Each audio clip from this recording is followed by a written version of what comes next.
here's what's uncomfortable about it is I don't want to sound like, it's weird for me to rail against cancel culture because I was a victim of it, for lack of a better word. You know what I mean? Why is it weird for you to rail against it? I don't know. I just, it makes me... Seems defensive? Yeah. Yeah, I'd rather just be like, look, if people bring up cancel culture, I'm just like... Honestly, I really believe it's better for you in the long run. I really do. You're a brilliant comedian, and I think your sketches are incredible, and I think it's better that you not get attached to something that's ultimately corrupting. And I don't want to be on the other side of it, where it's like, I'm a free speech guy, it's like, dude, I don't want to be involved in any of this. I just want to do comedy. So that part at the very end there, that's exactly where Owen went wrong. He had the complete opposite of that mindset. It was not about the comedy anymore. It was just all about politics, the culture war, trying to own SJWs on Twitter. And it was like the exact opposite of how Shane handled his cancellation. Owen handled his the worst way possible, and it completely destroyed his career. And it wasn't even directly because of cancel culture. It was just the way he handled it all. Like, once somebody told him not to say something or do something, he just wanted to do it a billion times more, and he didn't care what it would cost him. It was like he just wanted to offend as many people as possible and say the edgiest things possible, so then he would get banned eventually, and then he would act like a martyr for comedy and free speech, and then he could complain about how censorship is bad and cancel culture is out of control. It's like a self-fulfilling prophecy, and eventually you're going to offend everybody, and nobody's going to have to defend what you're saying, and then you're just going to be left by yourself. It's like he just wanted to be in a perpetual state of being canceled. He never wanted to move past it. He was just obsessed with it. And Joe, he tried to talk to him about it one podcast, and maybe he went about it the wrong way. A lot of the comments actually were sticking up for Owen. They were saying like, this is a backhand move from Joe or something. But I think he realized where this was headed. Like, Owen was obsessed with being on Twitter, and he's tweeting the N-word like every other day. And you could tell it was just going to get worse and worse from here. But Joe, he didn't really help out here. It seemed like it only made things worse. So maybe he could have handled this a better way. I wanted to talk to you about social media. Okay. Because I love you. I love you too. I think you're a very good guy. I really do. But you are the worst representative of yourself on social media. I'm a bad lawyer of myself. It's a bad form of getting out tricky ideas. It's a bad form. It's just not good. You know, you have to really think about what you're saying. It's like you're yelling like as you're falling into a well. You have like one sentence. But you are without a doubt addicted. And I know you bailed on your phone for a while and you went to a flip phone. Yeah. But I see these manic tweets from you, and I just want to go hang out with you and go, dude, what are you doing? Like, why are you constantly tweeting and attacking people? And it's like sometimes the chaos helps me. You're right. I mean, you're right. Right. Like, I'm not challenging that statement, but like, I see it as almost like an idea sonar where you're just like, I get that. I get that, but I get that because I know you. And I know you're a really good dude in real life. Thanks, man. So when I see this online and I see these blurting outpost, just outbreak posts, they're just like, blah, like you got mental diarrhea. I mean, just let me see if I can throw the word in there for a goof. Let me see if I can, you know, say something that's going to piss people off. And it's just, there's this weird thing you're doing, like this Jeselnik thing. Like you just decided to attack Anthony Jeselnik. No, I'll tell you this. Did he attack you? No, what happened was someone said that they had heard he said I was alt-right, which is like the new insult. People can believe that. They could believe that you were alt-right. Like, you should attack someone when they do something really bad. But see, but you know what I'm saying? I do know what you're saying. Like the sheath sword until you absolutely need it. Yes. I'm all about that. And I wasn't like full attack mode though. That's pretty attack mode. I was being playful. The war has started. You're talking about him getting liposuction, talking about him being gay, and you're talking about you said a bunch of different things. No, but that's after he said I was alt. In response, he said that I'm an alt-right, third-rate piano comic, and I was like, dude, I just did a liposuction joke. But the thing is, I'm not even mad at the guy at all. Like, then you again do a terrible job of representing yourself. That's a good point. Because it seems to me, even I had to text you. I'm like, what are you doing? I know. Like, and by the way, I just want to give you a compliment. I love that you're more critical offline. Like, you're one of the few people right now in this world that's like, many people are the opposite. They attack online and apologize in the DM, and I just want to say that that's good leadership qualities. Oh, well, that's very nice of you. But I'm not trying to be a leader. I just try to be a good person. I think if you have an issue with someone, you should talk to them in person if you can, if not on the phone, but that one-on-one, like, this idea that you should automatically blurt out what you think about someone's public mistakes to the rest of the world to state your position. It seemed like maybe Joe was getting through to him, but obviously this did not help at all. Probably only made things worse because it's just another person telling him what not to do. And he obviously doesn't handle that very well. And he takes that as just another person being against him. And it just seems like he always wants to be the victim of something. Like also on this podcast, he started complaining about how he's banned from performing at some art schools in Chicago and Brooklyn. And I just feel like that shouldn't be a surprise to him. Like if you're throwing around the N-word on Twitter, I don't think those schools are going to have you. What did you get theaters canceled for? Well, I booked 2 art schools. I just paid them to rent it, like the area, and I sold it out myself. And then they would just cancel saying that I do hate speech or something. What It's art insane. school? There's one Merritt in Chicago, and then Brooklyn School of Music just canceled on me, and I had to switch it that day. Oh, Chicago and Brooklyn, though, are like hotbeds. Well, first of all, Chicago is filled with social and I thought I social was safe. jihadis. I'm a piano player. I I'm never like, say SGW. Social jihadists. no, dude, and I thought that was like my safe spot. You know, like I'm that like, dude, better. I'm a piano player, man. Chicago is so full of like. So I think he probably just thought the more he was getting canceled, the more people are trying to silence him, the more Joe would be impressed, the more people would give him praise. You know, I think when Joe told him originally in that clip we were watching about the transgender kid thing, when Joe said that's a good hill to die on, I think he just took that and ran with it, and he thought everything he did, Joe was going to be there to support it. So I think he was disappointed that Joe was kind of questioning what he's doing on Twitter, and he probably took that as Joe trying to silence him, and now Joe's part of the problem. So this was the last podcast he did with Joe in March of 2018, and then I think soon after this, he moved back to New York, and he just started doing his own thing, and I don't think he really does any other appearances now. Maybe he does a podcast here and there, but he's definitely out of that whole Joe Rogan circle, and he started talking a lot of crap about them on this live stream he does. There you have it. Ladies and gentlemen, that's Too Lazy to Try. I'll go ahead and link his YouTube channel in the description. We have a lot of content to get to, and we have a special guest. You may have seen it. His name in the description. By the way, this is Covert Radio. This is brutally honest, fearlessly unapologetic talk radio. And I guess, really, there's no other way to do it. Without further ado, I'm going to bring on, and this has been long overdue. Let's hear it for Adam Camacho, ladies and gentlemen. Adam Camacho. Bienvenido, señor Camacho. ¿Cómo está? Woo-hoo. Gracias. Aquí estoy dándole duro al parásito. Here we are, buddy. Here we are. It's been a long time. The folks, I know they want to hear from you. We've had Alan Powell on a few times, and this is going to be a content-heavy Covert Radio broadcast. So normally I do say this is talk radio format, but we're going to have a lot of stuff to get to. So you may want to keep your eyeballs on your screen there. Adam has been gracious enough to come on and cover a video with me. This is an unbelievable, ground scorching, maybe I should even say sky scorching, ego scorching, career scorching video of Owen Benjamin and a comparison in between what he's done over the last, say, 10 years or so, maybe longer, and what he just did this past weekend at the Bohemian Grove. And it's unbelievable. This is on a channel called Too Lazy to Try, which I don't know. It could be Mr. Camacho's channel himself.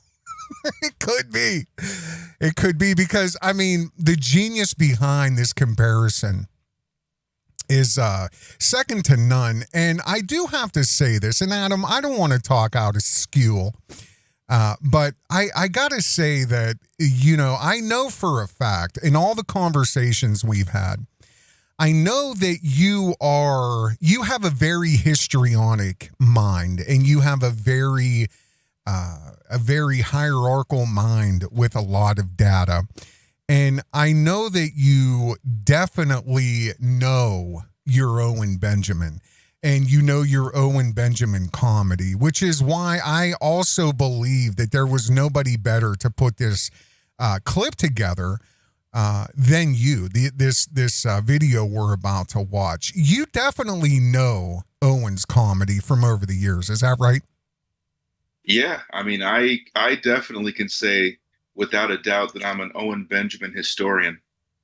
And I don't know if that's a good tool to have in my toolbox, being that he's a washed up, C-level piano hack. Yes. That steals all of his material. I mean, I didn't know that when I met him. I didn't know that when I worked with him. I thought that he was an original guy. But, after he turns on you, you realize that, you go down the rabbit holes and you realize, thank God to the Owen Benjamin subreddit, where we all congregate and we all share, and everybody's like, just calls out all of his lies and all of his stolen jokes. And yeah, so like I have that whole backup file from, being his documentarian for 3 years, like with, all of these comedy bits and everything I would use for B-roll and all the interviews. And I'd refer, like I was working on a comedy documentary, 2-part documentary for him when he broke contract with me. So I have all of that. And then I have now, it's been what, 1.5 to 2 years? It's been 1.5 years of me finding the other side of it, of all the lies and all the, all of the things that he's done behind the scenes. And so, yeah, I mean, I was the guy to do this. When I watched that Bohemian Grove special, if you could even call it that, I couldn't believe it. I could not believe my ears of the bits that he was using, because I remember him saying on the streams leading up to it that he was like, I've been working on some bits, and I believe that all he did, because he's so lazy, and nobody knows this as much as I do, he's so lazy, he probably was just going on YouTube, typed in his name, and he just basically did a playlist of all of the hackiest jokes, or, his best material from like 10, 15 years ago. And he just basically watched them a couple times, wrote them down on his piece of paper, and he brought it on stage with him. And I just couldn't believe it. I'm like, that joke's from, the Laugh Factory. I'm like, no, that's from Bonnie Hunt show. I couldn't believe it. So I'm like, this whole week I was just like overtaken by it. I had to get it out. I had to get it done, because I'm the only one that could do it, and if that's what, I'm here to do, that's what I'm here to do, because I can go ahead. But no. No, I was going to say, isn't it odd? I mean, isn't it odd that it's like, because I can relate to this with music and being a musician and, producing people over multi-decades and creating a lot of music. I would always get rid of people immediately that would come up to me and be like, "Oh, dude, you know that one song? It's like da da da da da da da," it goes like that, and they'll give me an artist name or whatever, and I'll be like, "You're at the wrong place. You go down the street, go work with somebody else. I am not here to remake." And with that being said, like, I have an ear, so when I hear music out in the open, it's like, wait a minute. Those chords sound familiar. And, there's so many tricks with, not infringing on copyright. You got so many bars to steal stuff. And then, it's like one thing that would always make me laugh is like the whole Vanilla Ice and who was a queen or whatever. And there's, he'd always try to defend. He'd be like, no, old interviews from the 90s and shit. He'd be like, no. The original is dun dun dun dun dun dun. My version is dun dun dun dun dun dun. Yeah, dun dun. Yeah. I think, was it David Bowie? David Bowie. Like something like that, dude. Yeah, Under Pressure. Yeah. Under Pressure, right. But see, that's. Yeah. But see, the thing is, it's like, with you saying that I guess it's on me or whatever. And I say, isn't it odd, dude? Because of all people who, and again, you know, Adam Camacho, in case you don't know, is involved in a lawsuit with Owen Benjamin. And so there's that aspect of it too. But dude, I got to tell you something, Adam. When I saw this video, see, because I am not an Owen Benjamin historian, I know he's done comedy. I've seen a lot of clips of him. I've laughed at a couple things he's done in 20 years. But when I saw what you produced here with this, I was numb, dude. I'm like, so there's no way. See, I almost feel like it's self-sabotage at this point. You want to, people use the term call it in. Oh, he's just going to call it in for this one. Yeah. Well, and then I've heard also, oh no, we were just there to have fun. And so you weren't paid? There wasn't thousands of dollars spent on airfare and lodging. You weren't there to try to, boost these young men, Top Lobster and the Tower Gang, and you weren't there trying to be the name to pull them up a little. No. At the very bare minimum, and then the best thing you could come up with that was, I guess, new or creative was actually just a parody song that you had nothing to do with. And we're going to get to that in this video. But Adam, when you say I can't imagine how you felt seeing it, because me watching it, I'm like, oh my God. And put it this way, that's things you know about. I mean, No, I know. And I actually I put it on a clip on Reddit, and they brought up more stuff. That's why Reddit's so valuable. Yes. Because there's so many smart people. There really they're also historians on Owen, dude. Like, they know other stuff. And they're also comedy historians. People really know comedy. They really know writing. And they brought up the one that you're going to show where they're like, no, that's a Brian Regan bit. Oh, and I had no idea about that. Oh, and my God. that was thanks to Reddit. That was Reddit. I think it was Fair Insect that actually did it, or Effective Fortune. But I think it might have been Fair Insect that's also on our Liz subreddit. But yeah. Dude, one thing I can say is this. The duration of this just literally just kept blowing my mind more and more and more and more and more. Secondarily to that, dude, I gotta ask, just your own personal opinion. Is it laziness? Is it ego? Just your opinion. Is it laziness? Is it ego? Is it him maybe like, oh, they never heard this before. Oh, I did this at the factory, and there wasn't that many people. Do you think it was that he's literally too lazy to try? Too lazy to try. The guy, that video we just watched. Yeah, that's right. Hilarious. That name is so good, dude. Oh, and also too, his name on YouTube, it's all lowercase letters. He didn't try at all. It's hilarious. That guy's hilarious. He is. And but yeah, I do, man. I really do, because it's both. Being in this lawsuit against him, I've realized, man, that he is lazy and he's a narcissist, to where it will never end. You always think, oh, well, he's not that bad. His narcissism will stop at some point and he'll actually come to his senses and settle. But no. He is the biggest narcissist I've ever come in contact with. He's the laziest person I've ever come in contact with.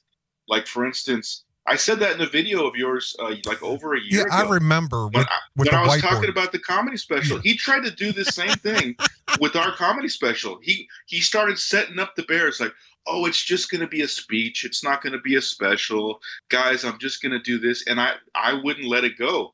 I'm the one that got him to get into it, watching old bits of Richard Pryor, of Louis C.K., of all these people. And then I got him to get it off of his phone. I went and got the whiteboards for him to map it all out. Then I got him to reorganize it.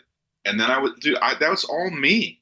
Yeah. And that's why that special, comedy special, Noble Savage, that we're actually in a lawsuit over because he ripped me off, that one, he should have never had that.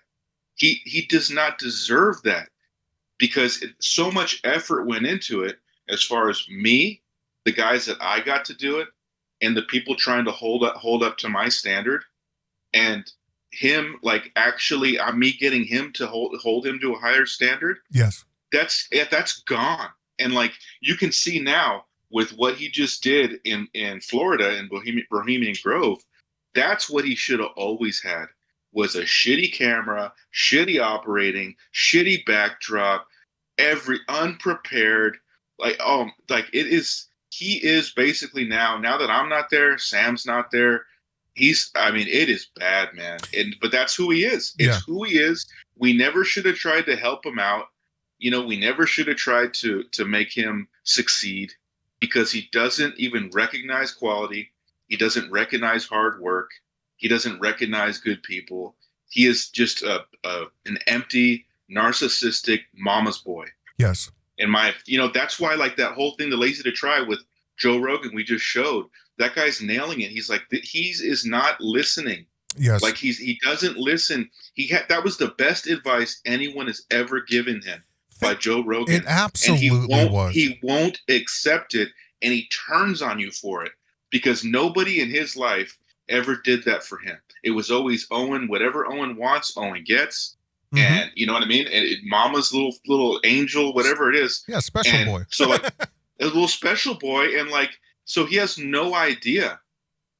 So like it's when I listen to that, like what we just played right now, that was the best. He wouldn't be in this situation with me, dude, if he had listened. He goes, "You don't do that publicly. You do it privately." Yes. And that's what he should have done with me. Like that was so over the top, but that was after he reached this peak at the 2023 festival where it had grown exponentially. The special was amazing, and he got all this money because the special was so good. The quality, not his jokes, but it was still like pretty well done. Like, and you'll see with this, we show the contrast, but like his head got so big that he went way too far with me, and he shouldn't have done that. Yeah, dude, that I can't help but say you're right. And Joe Rogan, could you imagine if in 2018? Because while I'm listening to that, I'm like, what year was this? I can't.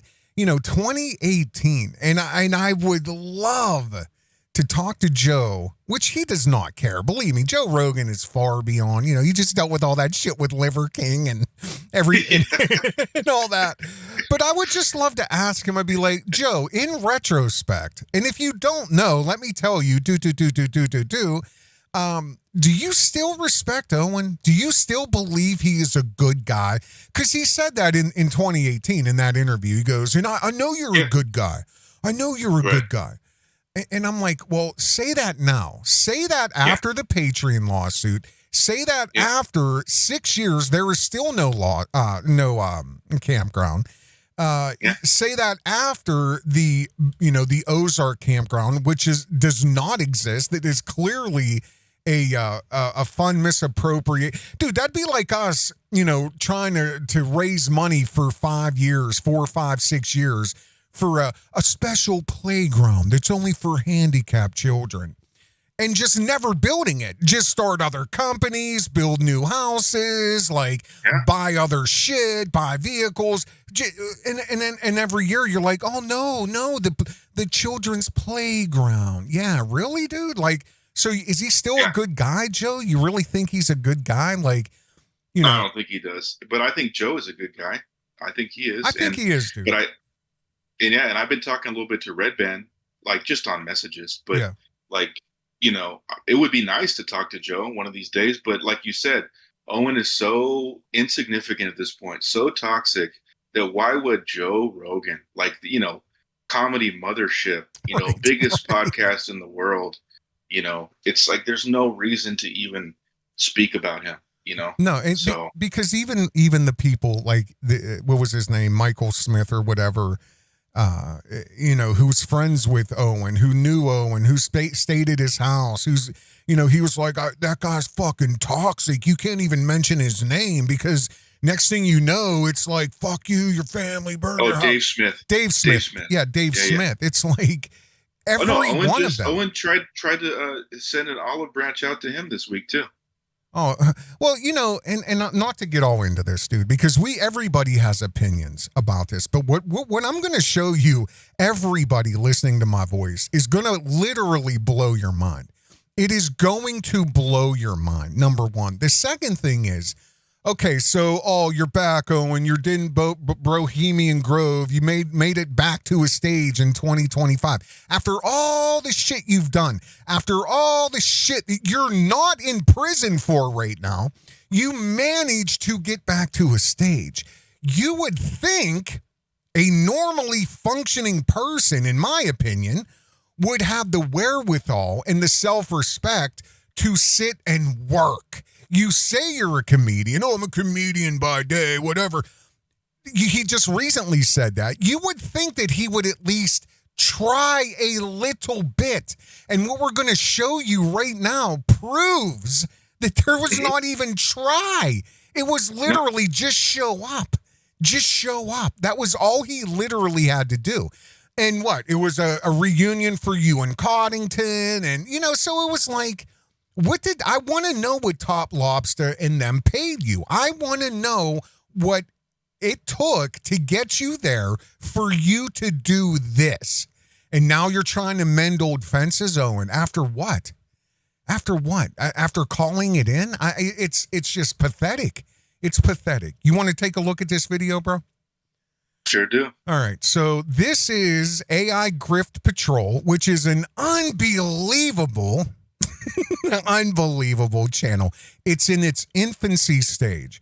You guys could be ground floor opportunity subscribers to AI Grift Patrol. That link will be right in the top of the description. It will also be in the link in the later in the description lower, where all the links are that we've covered in this video. AI Grift Patrol is an unbelievable, in a very comprehensive look into grifters. I just started because of Liz. Because of her. And I started this Reddit about her. I started using ChatGPT and threw her whole book into ChatGPT, and I just go, show me all of the crimes, show me all of the inconsistencies, show me all of the abuse of her children, show me, and it just spit it all out. So I'm like, okay, now make it like a blog format. Oh, okay. And I put those up, and everybody on Reddit liked them. So I'm like, okay, well, how about I start working with this other AI technology that has you can just basically type in a script, you choose your narrator, and then they'll spit it out. And then I spit that out and throw it in Premiere, and then I'll throw in all of my B-roll. And it's like, okay, perfect. This is the perfect way to go about dealing with these types of people. Yeah. Because the way that me and you have done it in the past, it's just like you talk about them, you say their name, you talk, and that's all they want. So and then also too, because I'm in a lawsuit, then it's like, oh, he said this and that. I'm just like, no, I am just I'm putting the facts into AI, and that's spitting it out for me. Yes. And now, yes. And now I have my full on workflow down, and I'm like, thank you, Liz. Now I have my Owen Benjamin section, which I've already got two videos ready to go as far as the scripts and the narration.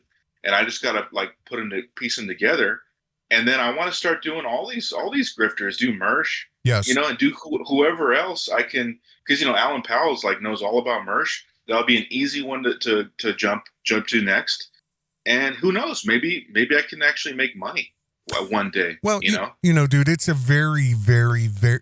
Listen, you're from what I've seen, you're upper echelon in AI. Wielding, you know what I mean? You definitely have a secret formula. I don't understand it nearly as much as I've seen what you've been able to do, and that is worth money, Adam. In my opinion, that absolutely is worth money. And like you said, take out the personal aspects of it. Take out the covert radios, the Adam Camachos, the Alan Powells. Take them all out. And let the information flow into an artificially intelligent system, and then allow it to do the analytical aspects of it and come up with what it thinks it just read or what it actually did just read, observe, listen to. And it's an unbelievable formula that you have, Adam. It's unreal that you're able to wield stuff like this. And I really hope that you can get this monetized and get some because again, the growth is exponential. I mean, how many look at Wes Watson, look at Schwab. Brandon Schwab's about to go down now. He's in $1 million lawsuit. I mean, there's so many. It's like the season of the grift, dude. Everybody's getting exposed. Everyone is getting exposed. You're not gonna, people's just not gonna get away with it. That's it. And especially when you have AI in your pocket, it's almost unstoppable, dude. It's unreal. And I only realized became familiar with ChatGPT because of this lawsuit. Mm-hmm. Like, so everything that they try to do to me,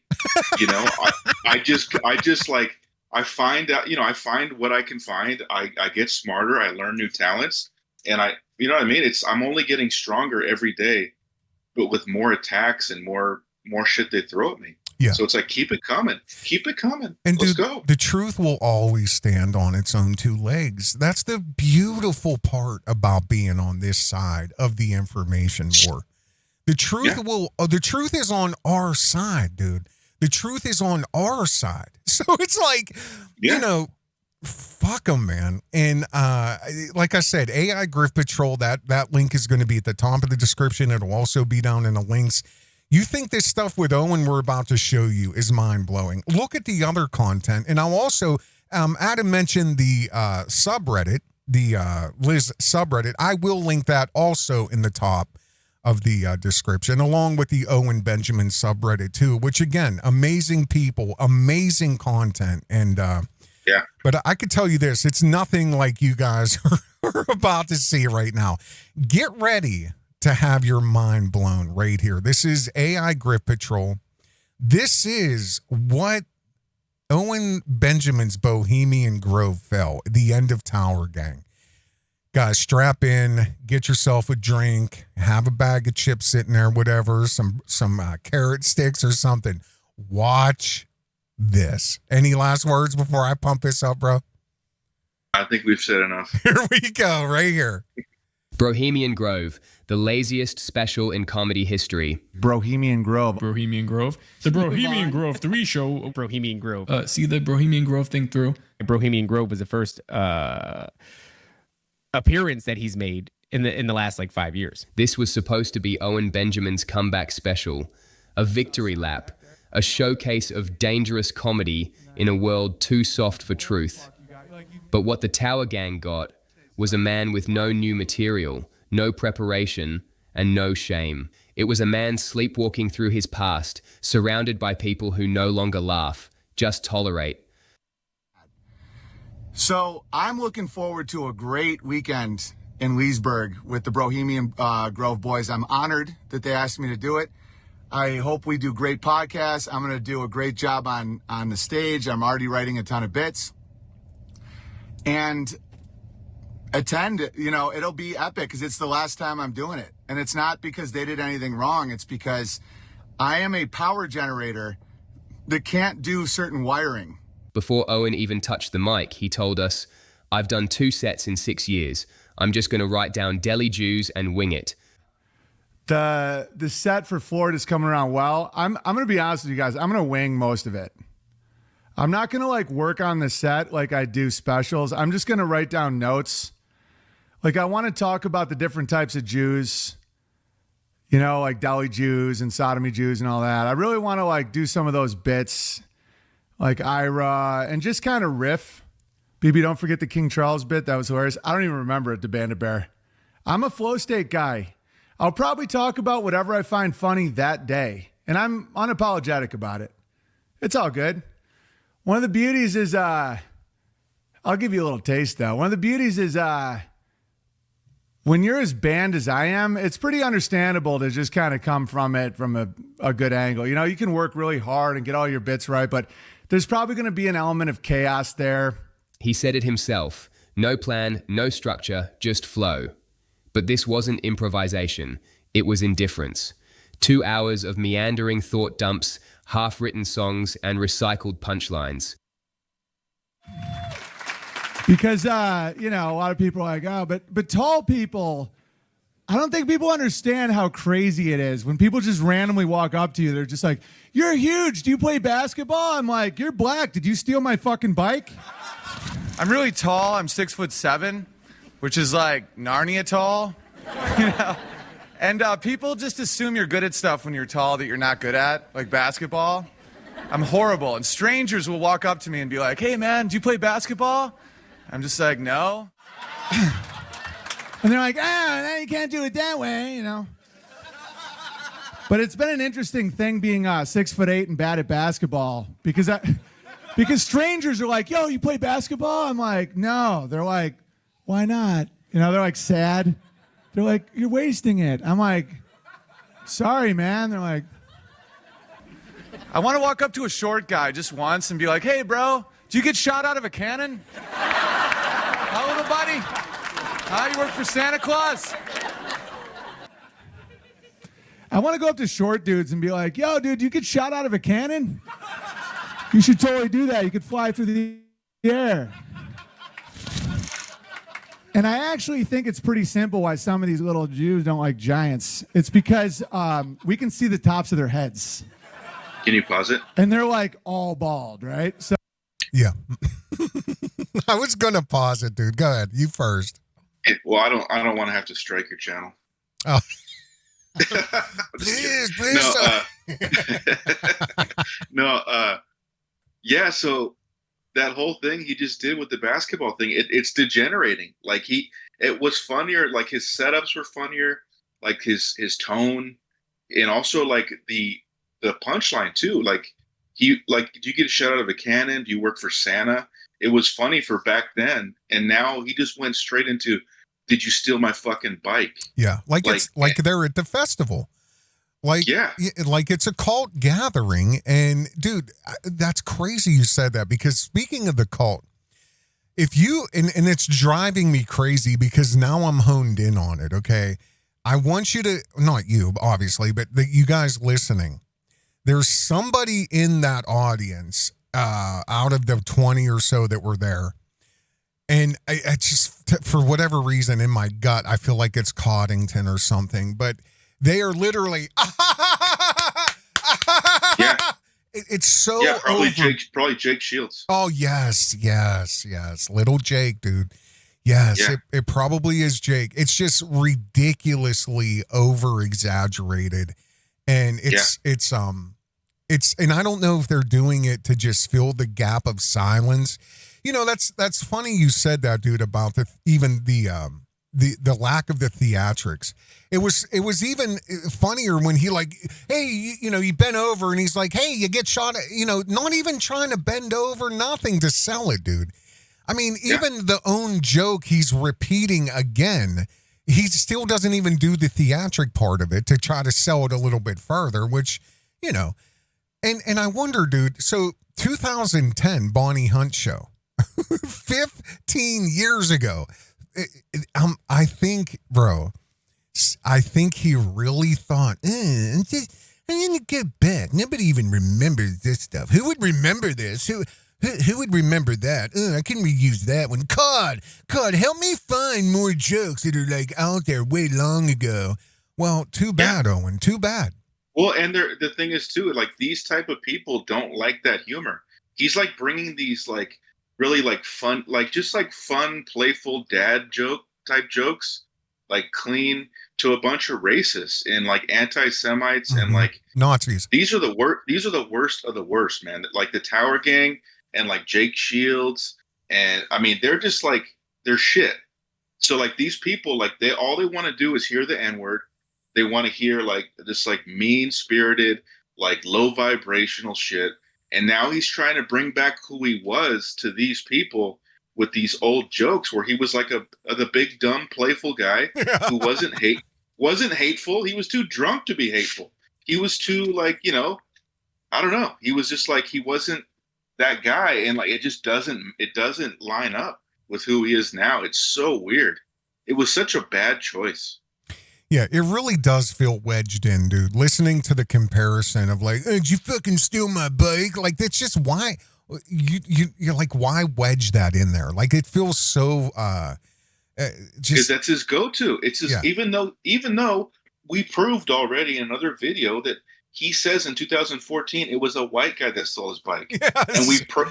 and we've proven that he stole that song from that YTMLD or whatever it's called. Like, that was their song based off the Mike Tyson Punch Out. Like, he stole that, and now he's recycling this bit that he stole as well in this other thing, as he's recycling a joke, and then he steals more. It's insane. It's insane. Really, dude, it really is insane. It's like, at what point are we looking at somebody who, you know, I said recently in one of the videos, I was like, we're looking at a shadow of a ghost. And now it's like, that seems so much more prevalent right now, dude, of like, what are we actually looking at? Like, what is this? Like, is this, I mean, is it a psyop? Like, I don't, because it just doesn't make sense. It's got to be a psyop. It's got to be like, why is Jake Shields right there with him always? Right. Why is Top Lobsta right there? Why did he get Tripoli to come again? Why is like you know, all these guys, you know, why are they putting this energy into this failure? Like this narcissistic, schizophrenic failure of a piano comic, like, who's on his way out.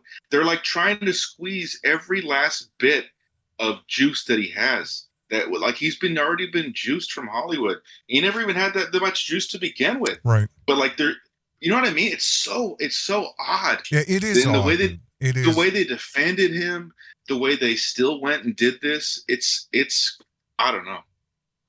You know, it doesn't feel organic. It doesn't at all, dude. Because I mean, even from a business standpoint,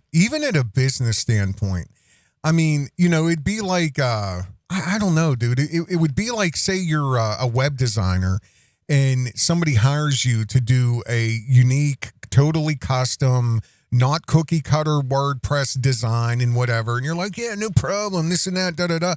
And then you do the exact website, a combination of the last 10 websites you've done for 15 years. And they're like, we just paid you $15,000 for a unique design. No. They're like, great, perfect. And then other people are like, no, it's the same fucking website. It sucks. It's worse. And it's like, he's not a web designer. And they're like, awesome. Great. Yes. This is the greatest fucking website. And you know what I mean? It's like, it's crazy town. Yeah. Ha ha ha ha ha ha ha ha. Great website. All right, let's go. That's funny, dude. Here we go. They're like, you know, and I can just look down and you can see their fucking bald spot, and then they feel shame and then they get aggressive. I'm convinced that's why they wear yarmulkes. They're like, oh, it's for God. I'm like, the whitest, pastiest people on the planet historically have the smallest hats. And I think we all know who I'm talking about. The Jews. You're trying to cover your bald spot, and you're so cheap you can't afford a brim. Jews have almost no hat. It looks like a joke. It's called a yarmulke. It barely covers a small bald spot. It looks like a swim cap for kittens. Right? Are you guys anti, like, when you look at a giant, are you like, he's consuming all the resources? Like, how do you guys view us? Because even even in the Bible, you got David and Goliath, right? I have a whole different take on that. Everyone's like, little David killed the giant with the banned weapon. You know, the Bible's great and everything, but there is some serious anti-giant bigotry going on there. Like David and Goliath, great story. I understand, you know, when you're with God, you can kill the giant and everything, right? But like my kids will like try to recreate David and Goliath, and it's like a freaking hate crime, you know? Dude, you know the mayor of Leesburg's fucking name's David? Dude, It's in their blood. They're like, a giant is coming. Quick, ADL. Let's write magical words filled with lies. Speaking of, Yeah, you know who? speaking of, somebody else. No, I think his name's David. I'm pretty sure. This is his website. I guess long gone are the rainbows and LGBTQ stuff, or is that only in the magazine? I don't know. I'd seen ads in the I forget what it is, but yeah. So this is Hack and Far Law, and of all the fucking things you could put on a website, it's David and Goliath. It's David and Goliath, Hack and Far Law. I just find that unbelievably That's insane. coincidental, dude. I mean, that is just unreal. It's almost like a dream at this point where, I mean, the reality just keeps writing itself. And it's like unreal. I'm showing right here the folks that this is David and Goliath, and here's his one of his star clients. Again, but now it's like so, I can't get past the whole, why is it so much, like, I don't know, dude, is he always been this, like, anti-Jew, anti-this, anti-this, why is it so much hate for Jewish people? I don't know, like, has it always been like that, you being a historian and knowing a lot of his comedy over the years, has he always been? No, he used to tell people he was Jewish in the beginning. That's why, like, when he chose the name Owen Benjamin instead of Owen Smith, everybody assumed he was Jewish because that name sounds Jewish. Yes. And so, like, he ran with that, and and he wasn't hateful towards Jews. He was super nice to him. He like worked with Adam Sandler, and it was a weird thing where all of a sudden he just flips on a dime, and I don't know when it actually did happen when he started doing that, but I mean, of course, the video of him with Ben Shapiro when he's crying about his friend who died from opioids from serving in Afghanistan, like that was when like it was the peak of his hatred. But I don't know. I just think that something happened to him where he just decided to blame them. It was more like a blaming of Hollywood exactly for not wanting him anymore because he was so horrible as an actor that he wasn't getting the jobs anymore. Yeah. He was coasting for a while until he actually had to produce. He actually had to be a leading actor in a movie, All's Fair in Love, where he did it with Christina Ricci, and he was horrible. Yeah. Like, he had no presence, he had no charisma. He was just like this oaf on the middle of the screen you didn't want to look at, and he just blew it. It was such a failure that he just stopped getting roles, and he had to come up with a scapegoat, a reason. It can't be him. So right. He had to come up with the reasons, Yeah, and now that eternal hate is just constantly going in reality, dude, it's going to haunt him. That's what's going to happen, because even like, say, Kill Tony and all of the comedians, I mean, every week you'll hear some jokes here and there, but it's just a lot of it's funny. Like a lot, thanks Jews for controlling the weather this way, ha ha ha. Everybody gets it, but like, it seems like his comedy, I'm throwing up quotations, it literally comes from a very hateful, dark place where it's almost like, again, another wedge that he's trying to turn it into something funny. And, the oldest trick in the book is salt and pepper in the audience, where you have your ha, ha, ha, ha, ha, ha. It's contagious. People will laugh, or, instead of an applause sign, you have you have a Coddington sitting there and ha, ha, ha, so that cueing people when to laugh or what's funny. But the reality is it's a very mean-spirited, dark place that this shit's coming from. It's not really that creative or funny. Like, it's, I don't know. Yeah. Dude. Well, then he uses it as a liability shield. When he gets called out on it, he goes, well, I'm Jewish. And yeah, right. People from the Tower Gang were saying that, well, he's Jewish to the mayor of Leesburg. And they were saying it in the Facebook comments of the article that was written about him. Well, he's Jewish. You didn't know that. And I'm like, what? what is going on here? Like, Right. so now he's Jewish. Okay. If I remember correctly, he was also Jewish at the hearings in Boundary County there for the. Didn't he mention that in one of his speeches there in his? He probably did. He said something about, oh, I am Jewish. Da da da da da. It's like, what? It's like he has a deflection for everything. It's like whenever they come out at him with anything, he always has an answer. No matter what. Dude, just like in the beginning with Jesselneck, it's like, and Joe Rogan's like, oh yeah, but you do it like this, and you do it, and Owen was like, yeah, but he da da da da da, and too lazy to try. Nailed it. He was like, Owen just is so stuck in this victimhood that I think has served him up to a point, but now it just literally is pathetic, and he can't hide these worlds from each other anymore. And now he can't hide 15 years of comedy on the internet haunting him, where he's being exposed as literally worse than a hack. This, in my opinion, is worse than a hack. Calling it in. No, hacks actually try.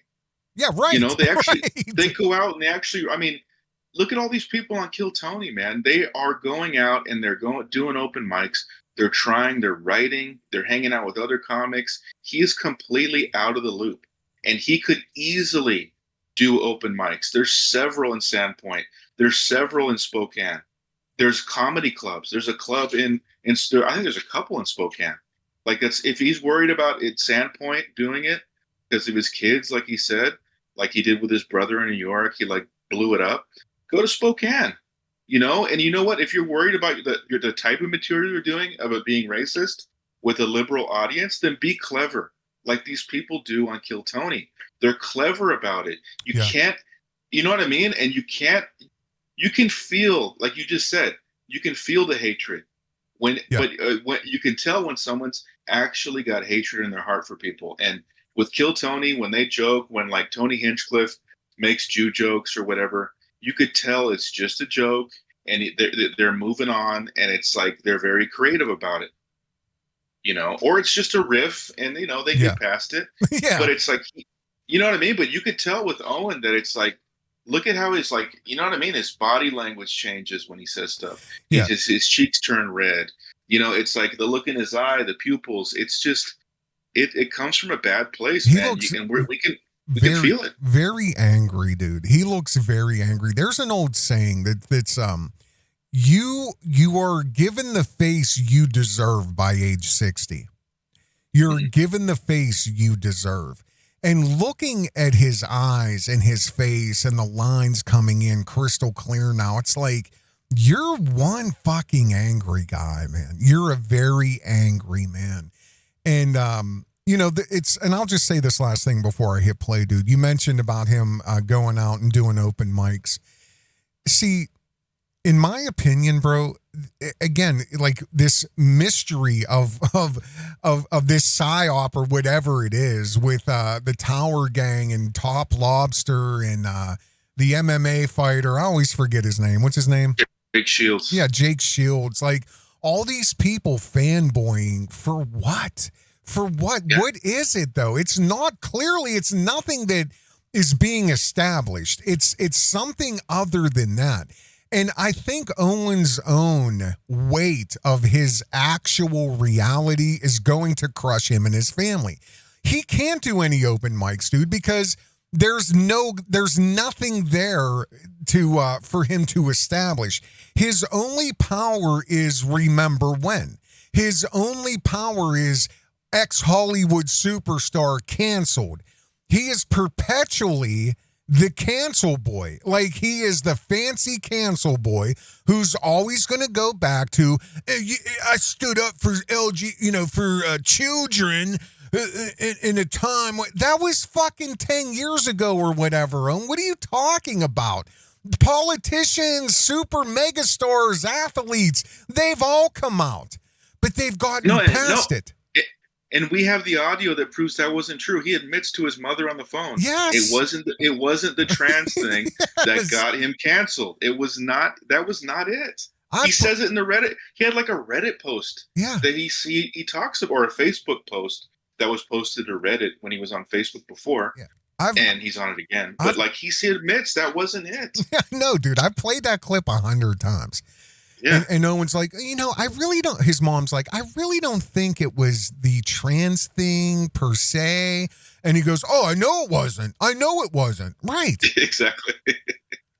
So, I mean, other than remember, so full of shit. Right. It's such a mystery, dude, of why this is working or what is working. And now I'm questioning, like, how much money is actually involved in this? I would be so ashamed knowing that this information is now. How do you, like, look at, I mean, I want anybody who knows Top Lobster or any of the Tower Gang, make sure they get a copy of this video on AI Grift Patrol. Please do. Yeah, please do, because I want them to know what their money went to. I want them to know that he gave up his entire cohesive group of buddies who were doing it for this fucking charlatan. Like, look what you got. You got a culmination of half-assing 15 years of yucks. That was it. And even at that, he still called it in halfway in. It wasn't even a stellar performance. It wasn't extra. The hate was extra. The fucking Jew shit was extra, which is supposedly started all this cancellation from the public theater in Leesburg's anyway. But yet, you all believe you're going to lean into this shit. You're not going to lean into it. You're making a mistake, in my opinion. We're not, watch this. Your mind's going to be blown. Watch this. Dude, I don't know what it is, man. Like, think about David and Goliath. So David was probably like, let's fight. And Goliath's like, yeah, fair fight, right? Like, why would anyone lie? And he's like, and they did like a PSYOP false flag like a year early at like Sandy Hook Nose or some shit. And they're like, and all the giants are like, well, we should give up our slingshots. I mean, we don't want to be mean. Because I'm 6'8". I'm like legitimately a giant. And they're like, it's a giant. Let's kill the giant. And they just start hitting me, and they're like, yeah. We're like, David, that's a giant. Kill the giant. And then I started being like, well, did the giant get like a rock to throw or no? It's like, no, David had God on his side and like a weapon. And so then he's like going to fight David, and David's like, come on. And then he pulls out a slingshot and kills him with a weapon in a fight. Like, imagine Jake Shields is fighting someone, and the guy's a gun. I'm like, how come the giant didn't get a weapon? They're like, that fucking giant got what he deserved. And everyone's like, oh my God, the Jews win again. And you're like, dude, you used a slingshot. Goliath didn't fucking have a slingshot. They're like, yeah, but he had a big dick though, didn't he? Oh, Jesus. Bunch of self-hating fucks. Sorry, I'm not going to get angry about it. It's all good. I started Justice for Goliath 3,000 years ago. Right? And then after they killed him, they snipped his dick. That's in the Bible, man. They took Goliath's foreskin after they got him. They're like, if David wins again, quick, pull out the cock. All right, listen, I'm not against King David. Here's the thing, though. Where'd you guys come in from? Who came the farthest? Arizona. Where'd you come from? Massachusetts. Good. Canada. Did you drive here? That's always like that's a technique, huh? when you don't know where you're going, you're like, hey, where are you guys from? So well, if I remember correct, like, this leads to the same old. If I'm gonna give away if I remember how this goes, dude. But I was sitting here thinking, I'm like, okay, so far in 10 minutes, we'll say, I want to say 50% minimum, maybe more, is solely based on how Owen was born. It's not anything he created. It's nothing that he invented. It's nothing that he is responsible for. He was born over 6'2" or 3, and he's not 6'7". We'll say 6'5" is his max. He has no control over that. So far in 10 minutes, there's been several jokes leading to him being a giant, a giant, a giant, a giant. Well, what would you have, Owen, if you weren't born? You were literally born that way. It's like Ricky Berwick making, which Ricky's hilarious. It's like Ricky Berwick making fun of the fact that he's disabled in his wheelchair and whatever. And that's a lot of his comedy, which he's disabled. So it's like, well, where do we go, Owen, if you weren't born over 6'5", or mommy didn't give you her milk until you were 8 years old? Like, so where would we go from there? Again, it's not even like, it's like half trying because you just so happen to be tall. Well, think about it. Like, a lot of the bears that are left, and the Tower Gang and Jake Shields, they're all shrimps. Yes. So like, they love hearing, "Oh yeah, you're tall, ha ha ha." They love that about him. It's like they feel good, they feel safe. Dude, they're all, dude. Like, Woody's a little shrimp, and like all these guys are tiny. Yeah, he's a troll, dude. And Permy, like, magical beef. Dude, I'm 6'4". I've said that a bunch of times, I think. I'm 6'4". I'm a big dude. I'm telling you something. I was playing the lottery the other day, and I just felt this presence behind me waiting for the lottery machine. I turn around. This fucking dude was massive. And I said, bro, how tall are you? He goes 6'7". I'm like, he goes, yeah, I'm about 4'10". I'm like, isn't it fun to be big? He's like, yeah, I fucking love it. So, but dude, I love being around people bigger than me because it is that, like you just said, it's this feeling of like safety. It's like you feel safe. And my cousins are all bigger than me. My cousins go up to like 6'7", 6'8", 500 pounds. I swear to God. And they're massive fucking dudes. I mean, all the furniture in my uncle's house over the years had to be special made. The beds, the chair, everything was custom made. But I loved being around them because I always felt small. You know what I mean? Like, I always felt small.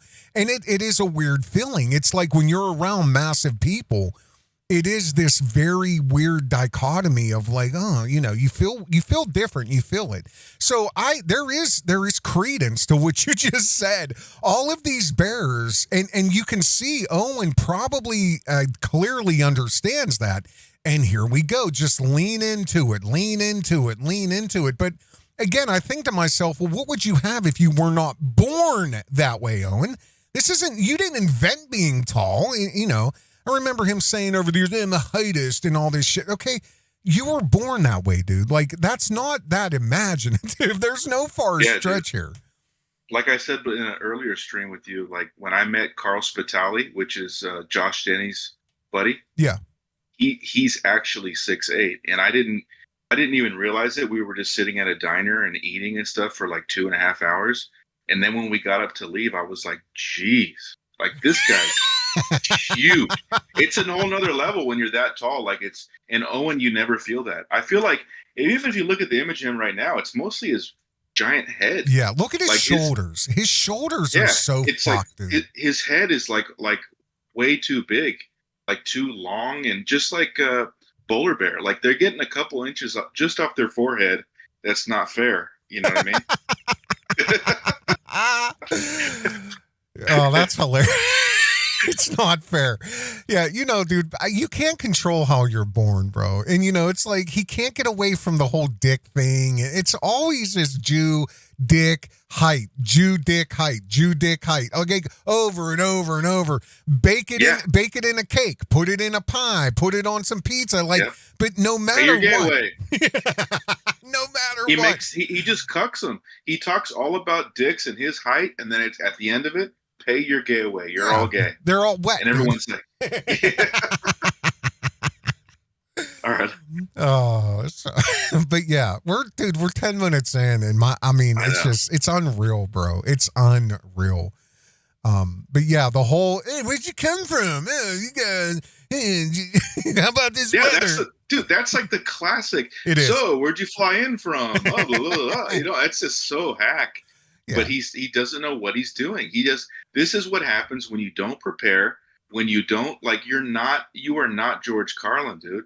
You're not. Right. Everybody, dude. All these losers in your chat, have built you up to thinking that you are something special that you're not. Like, you can't wing this. That's such a great point. It is an art form. It's an art form, and you got to respect it. He doesn't respect comedy at all.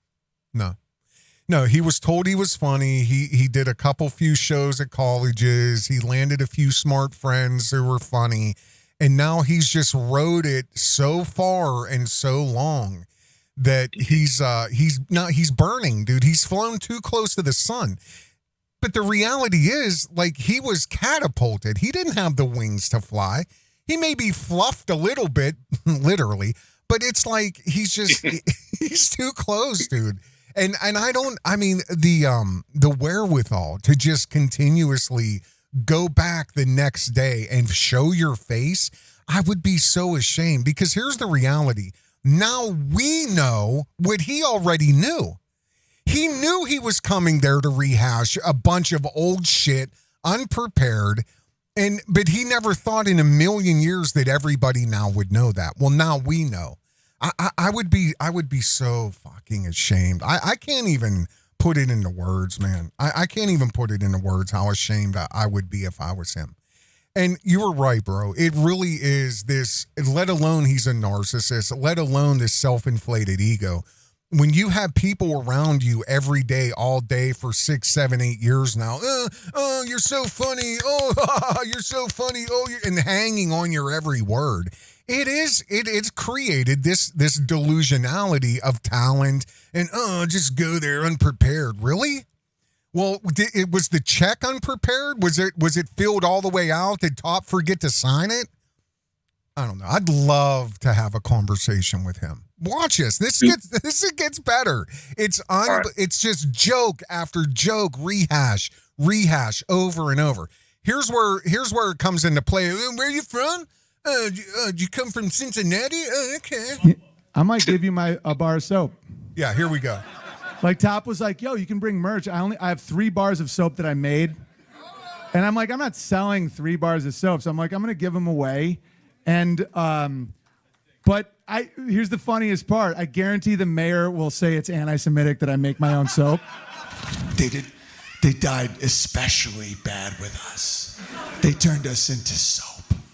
I'm like, why would someone who hates you bathe with you?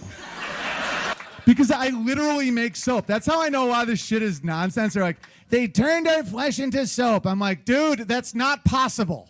And she's like, that is what? I'm like, it started with Greenland. No, I'll back up. No. And so, you see how much better that was? Yeah, but you know what though, dude? Honestly, I feel dumb because I still don't get it. What does that mean? It started with Greenland. I don't. I mean, Well, it's a callback to like another joke that he made. So like he actually did prepare for that show. You know, it's actually like the way his setup. That he's actually like doing voices of people. He's actually like playing parts and like his tone. This other thing he's doing is like there's like no effort at all, and there's no layering. There's no callbacks. There's nothing. You know, and he also too, one more thing, I know I'm blabbering too, but he also did a podcast before this show. Like if I was there, I would have told him, no, dude, do it after your show. Yes. You don't want to go on a podcast and like riff and talk for 2 hours with all these people and then do your show. You're going to be exhausted. Like even if you are like on stimulants or whatever he's doing, you know, you're still like, you can't do. That's what I was trying to tell him during the show in Noble Savage at the festival. I was telling him to not fucking bale hay, not go out, and he did it. And he was talking all day. He overexerted himself, and that's why he looked like shit. His voice was gone, and he barely got it back. Like after a little while, but it's a weird thing where he overexerts himself. Probably because of his nerves. Yeah. And then he can also have an excuse afterwards to be like, oh, well, I was just, you know. Yeah, right. I was drained. It's always these back built-in little outs he has for himself. And I'm, you know, again, I go back to me saying what I said in the beginning of this. I'm really starting to wonder if there's self-sabotage here, and maybe to the point where it's subconscious, because literally, if you look back at the trajectory, he has literally destroyed every aspect of everything he's touched in the last 20 years, including his own career. And only time will tell of the strength and the longevity and the allegiance of his family. That only time will tell that. Dude, so just to make this clear for the folks, the callback here about Greenland, that is the special that you produced, you directed, you coordinated this set, you did the everything, the video, all of it. 2023, right? That's because that's what's on the other side of the split screen. Yeah, the side of the screen that looks like HBO is me. Okay. Yeah. And then the one that looks like, like a local community TV station. Yeah, high school talent show. The high school talent show. The audio video crew did a good job here at Bohemian Grove. Hey, what do you expect? It was a mess. What else do I want to talk about? Yeah, like my whole life, I've had issues with authority, but not because I challenge authority. I just want to know the rules. Like one time I got pulled over and the lady was like, do you know how fast you're going? I'm like, as fast as I can. Yeah, Paul, I got a speeding ticket recently in the mountains. True story. This cop's like, son, do you know how fast you're going? I was like, yeah, as fast as possible. I was like, I swear to God, I had a whole setup that I wanted to I had an argument. And she's like, what? I go, I saw a sign back there that said falling rock zone. So I'm trying to get out of this horrifying situation. Thanks for alerting me. He was like, what do you mean? I'm like, I saw a sign back there that said falling rock zone. So I'm getting the out. Cop's like, no, son, you got to slow down in the falling rock zone. I'm like, sir, I've done the math. She's like, no, you got to slow down in the falling rock zone. I'm like, ma'am, no disrespect, but I've done the math on this thing. All right? The slower I go, the higher the probability I die in a Donkey Kong-related accident.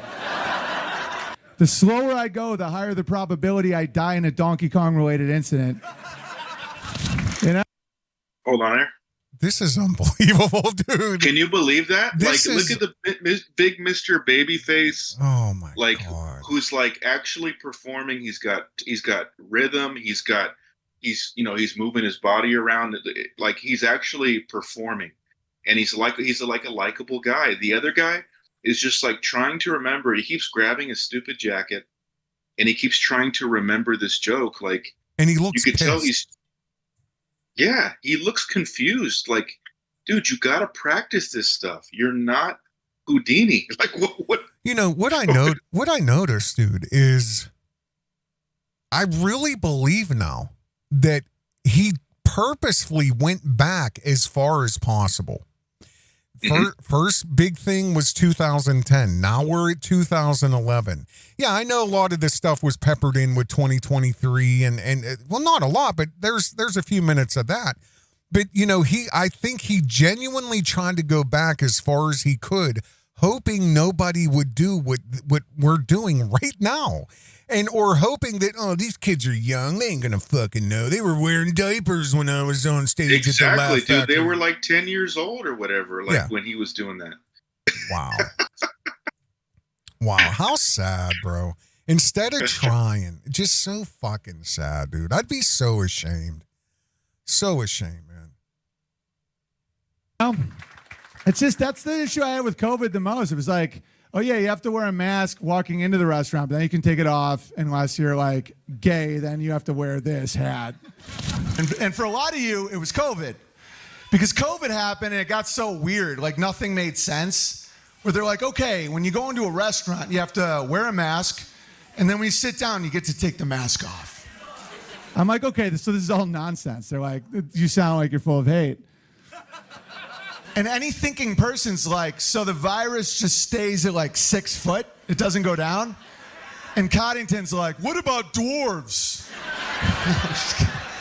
Does a dwarf, so if your face here gets COVID, here you're safe, when you're eating, but when you're walking in, you're not safe. So is a dwarf always safe? So, when a dwarf walks his happy little ass into Arby's, does he have to wear a mask? And so a lot of people are this doesn't make sense. And I've been like that my whole life. Things have not been adding up to me with me forever. I like the Hispanics here. They're really nice and pleasant. And if I had experienced this more in LA, I'd probably be less racist because I just have to say this, dude. You're in fucking Florida, and now you're taught.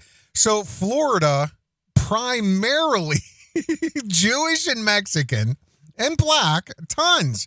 Look at the demographics. So, but big fancy boy elitist feels like he can come to Florida and talk about an entire race of people. I really like these Mexicans here in Florida compared to the ones in LA. Really? Like, how fucking disgusting, man. Like, no, he's talking about he calls them island Mexicans. He's talking about like Cubans and stuff, like Dominicans. Because, and you'll see, like, he says it several times in his podcasts, or in that one podcast the night before. And then in the act, it's basically one interaction he had with the guy when he was renting the car. It was just like one guy who called him my man, and he was like nice to him. And now it's like the whole race. The whole race. He loves the whole race. And like, yeah, fuck Mexicans. You know what I mean? Like they're not nice. It's like, oh my God. And just, yeah. But how's that funny though? It's like, who in that crowd is like, I know what he means. I know. Like, what the fuck? How delusional. Like, it's because he never gets out, dude. He doesn't get out. Like he finally had an interaction with like somebody who's not white, yeah, you know, and or a cult member, or Mexican. You know what I mean? Like, yeah. So. Oh, you see me? I'm not invisible to you. Oh, okay. Like my man. Oh no, I love the whole race. Like, how's fucking sad, man. No, watch. He goes in on the Mexicans even more. He goes what? He goes more on the Mexicans at the end of it. Watch. Oh, fuck. So when you come to Florida, everybody's like kind of moving and kind of like really cool. They're like, they call you like my man. They're like, yo, my man, you want insurance for that car? I'm like, dude, we're dancing right now. Like, this is cool. Like in LA, the Mexicans kind of like just mad dog you a bit. They're like, yo, bro, you from? Yo, bro. And I'm like, it's time for you guys to go home, you know? But you island Mexicans, you're eating the coconuts, you're fucking grooving. You're very sexual people, I'll tell you that. Dude, even the weather reports in Florida are like pornographic if you're not from here. When it rains in LA, it gets almost sexual for these dudes. You ever watch a weather report when it's like raining? They're like, thank you, Tina. God. On Tuesday, we have a cold front coming in hard and strong. It's going to push in early. A lot of moisture down south. You know, where I'm from, it's just, you know, it's just cold, shitty. Here, it's like, we have a cold front coming in hard and strong. Going to get a lot of moisture down south by the tip. It's going to get nice and wet down there. Then on Wednesday, the rains are coming in. We're looking at 7 inches pounding us all night long. Then on Wednesday, we have 7 inches pounding us all night long. We're going to move in. I'm just like, Jesus Christ. Just eye line with the camera. I'm at home like, what's the 10-day forecast? All the island Mexicans are. I spoke way too soon, dude. So it was all just a big fucking LARP setup. That's all it was. Just to tell. Wow. This is unbelievable, bro. I mean, and I've seen this several times, and I just can't get over it. I can't get over it. It's unreal. No, but it's not as good. Like you know, when he was like acting like he was jerking off, that was funny. Yeah. But now he claimed, like, I still laugh at that. But now he claims to be this like homesteader or whatever he says he is now. But it's like he can't even joke about that anymore. You know, and he just got to be like, I'm like, fuck, or whatever, you know, like he can't even finish his own joke. It's sad, bro. I mean, it's so that was the funniest sad. part of the joke. It was like the end of it. Yeah, right. It was funny then. And I mean, I don't know, man. Like 2012, that joke, it was like, you know, how old was Top in 2012? You know what I mean? Like 12, 10? Probably 12. Yeah, right. I mean, he's there in their 20s. Like, and I really genuinely believe either Owen himself or people around him, like Coddington or whoever, they'll never fucking know. Here's a good one from 2012. I mean, you think he sat in that hotel room with Coddington not working on his set that he's reading on that stool? Of course he did. Yeah, of course. They were in that room together. Yeah. Just like, ooh, yeah, ja, ja, ja. They say ja, ja instead of ha, ha. Dude, I love that shit. Make some noise if you're Hispanic. Where the Hispanic people at? Yeah. I love Hispanic people. They're fun. They're great. They're great. You guys get fired up. And I'll tell you what makes me happy is when my Hispanic friends, when I text something funny, they don't say ha ha, they say ja ja. Dude, you text something funny, they're like, cha, cha, cha, cha, cha, cha, cha. And it makes me so happy every time I see it. It's like, I say something funny, they're like, ja ja ja ja ja ja ja ja. Here's the trick Owen pulled. He didn't just recycle his own material, he plagiarized others. Let's compare. These weren't callbacks, they were copy-pastes. Let's take a look at the Moose Me's bit. All right. Well, this is what you're getting tonight. I don't know. It's the Moose Lodge. Dude, my whole life, I always wonder why it's not meese. Like, it's like, oh, 1 moose, 3 meese. Let's try another one. Erwin, what is he plural for? Goose, geese. I saw a flock of geese. Brian, what? Brian, what's the plural for? Moose. Moosin'. Everyone's like, no, it's moose. I'm like, mooses? They're like, 3 moose. I'm like, goose geese, though. And they're like, but those are the rules. I'm like, this is literally the only thing I don't like about Jews. I saw a flock of moosin'. There are many of them, much moosin'. Out in the woods, in the woodsin'. The meat's wanting the food. Food is to eating, is it? The meat's wanting the food and in the wooding in, is it? And the food in the wooding, is it? Brian, you're an imbecile. Regan builds with innocence and rhythm. Owen mutters it like a Twitter comment. I don't care about the religion. Don't care at all. It's changing the rules constantly. If it's goose geese, it's moose meese. And they're like, no, I before E, except after seeing these 31 other times, unless you want an ADL hit piece. I'm like, fuck you. Oh my God, he literally cannot help himself. He literally cannot help himself, dude. Like, it's just so pathetic. That build-up by Brian Regan was so fucking funny, dude. And well, he does the AI at the A after I before E right here. If you let him finish this, the Brian Regan one, real quick. Okay. I remember my teacher asked me, Brian, what's the I before E rule? Oh my God. I before E. Always. What are you, an idiot, Brian? Well, apparently. So she explains it, no, Brian, it's I before E, except after C, and when sounding like A, as a neighboring way, and on weekends and holidays, and all throughout May, and you'll always be wrong, no matter what you say. 1997. We used to have a sign that said deaf child area. So he really did just fucking rip the entire thing off and just made it anti-Semitic for some, not even really, there's no reason for it. Why bring in the ADL? Like, how did...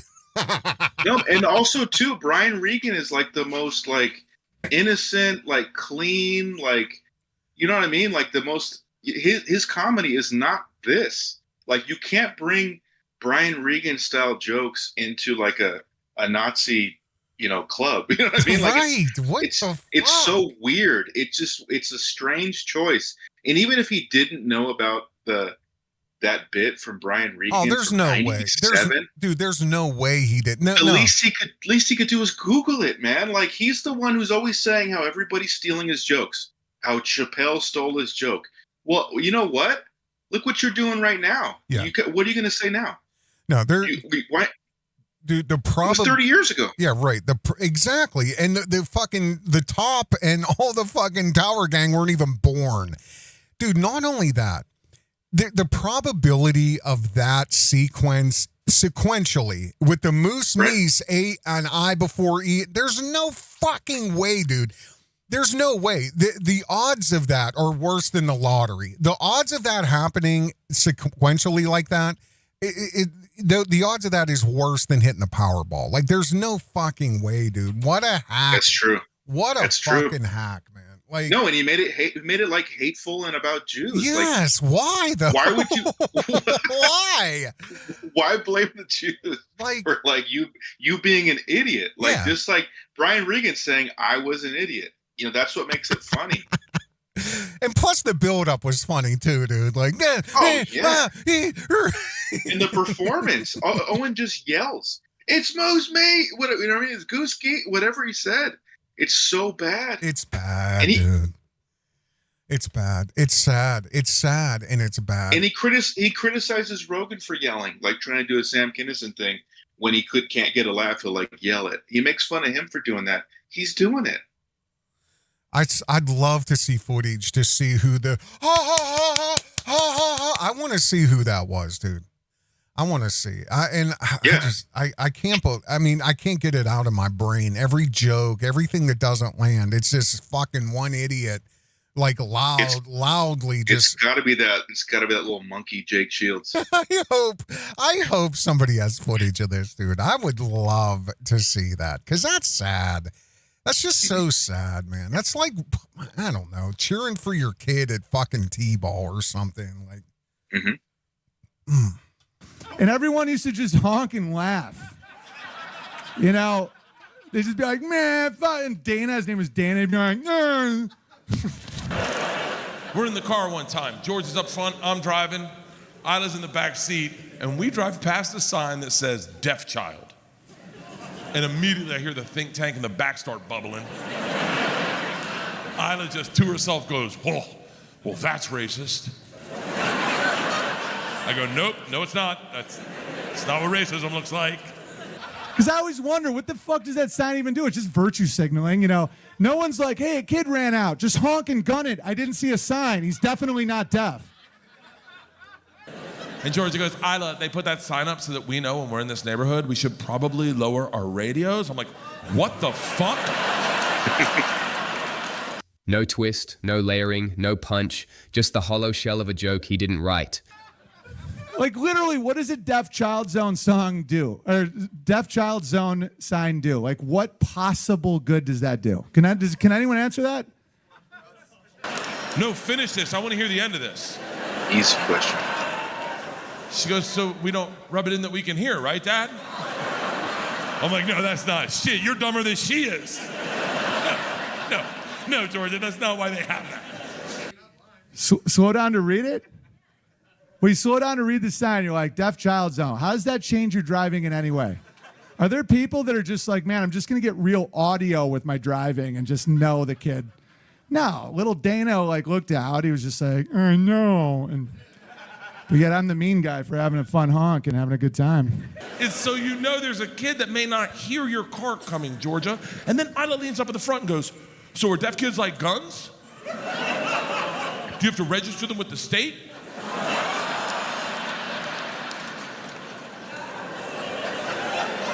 I'm like, what are you talking about? She goes, well, Dad, how do they know where to put those signs? And now I'm sitting in the front seat of this clown car, thinking sincerely to myself, how do they know where to put those signs?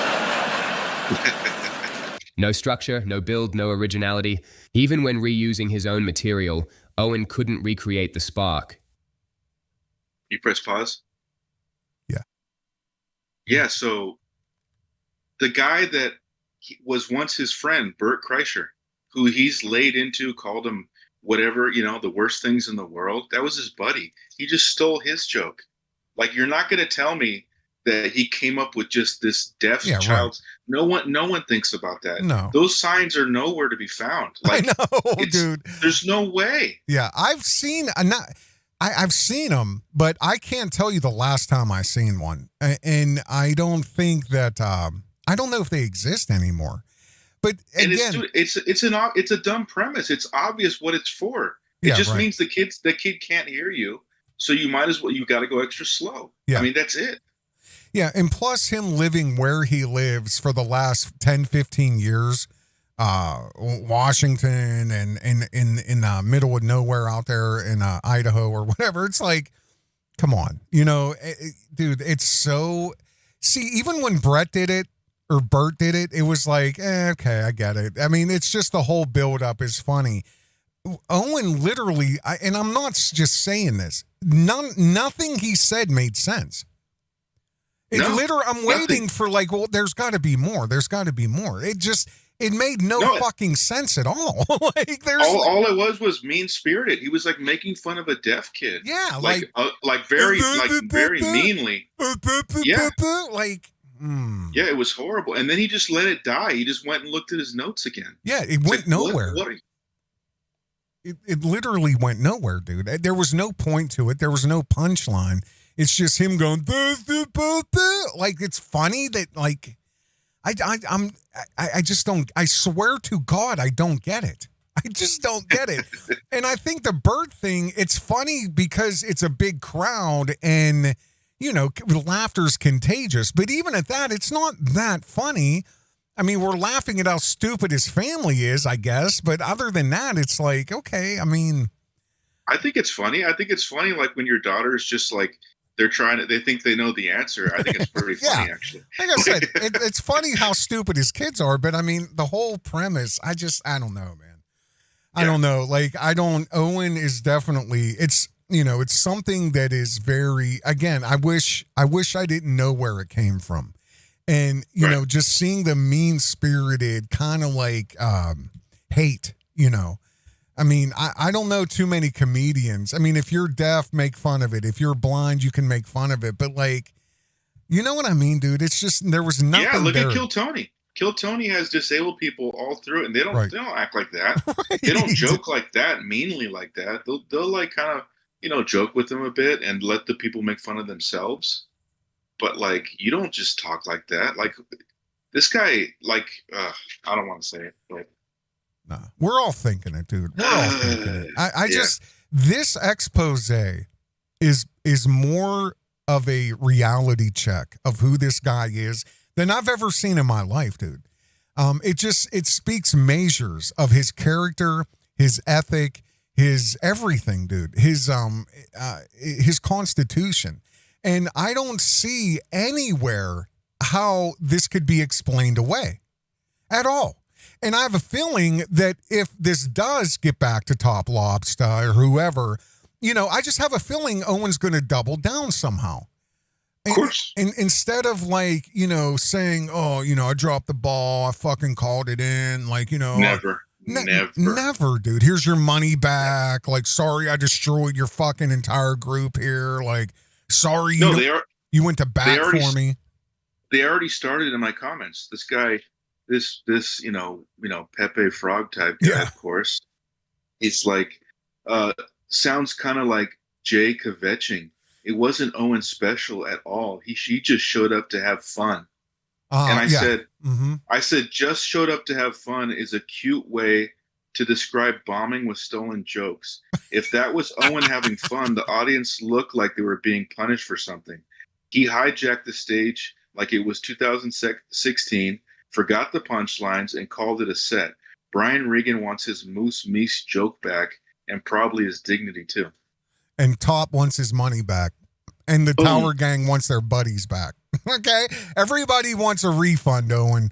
Everyone wants a fucking refund. And you're they paid $150. Oh, that's right. Not to mention, like, you know, lodging and travel and all that. Oh, he just went to have fun. He's the headliner. Yeah. He's up on the top of the bill, man. You can't. What are you talking about? Right. Everything now with him is like, oh, just like with a festival. It's just going to be a bear meetup.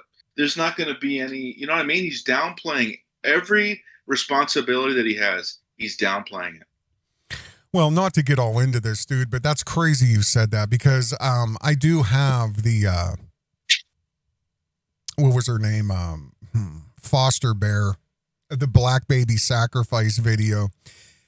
Obviously, I said I'm going to release it closer to the festival, but at this point, I'm really wondering if Owen is banking on me doing that so that the NAACP does get involved.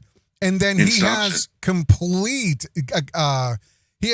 carte blanche to say, oh, you guys, it's out of my hands, you guys. You know. Yeah, that's why it was perfect the way it happened this way, where you put the call out for the venue. Yeah. And then Alan did his thing.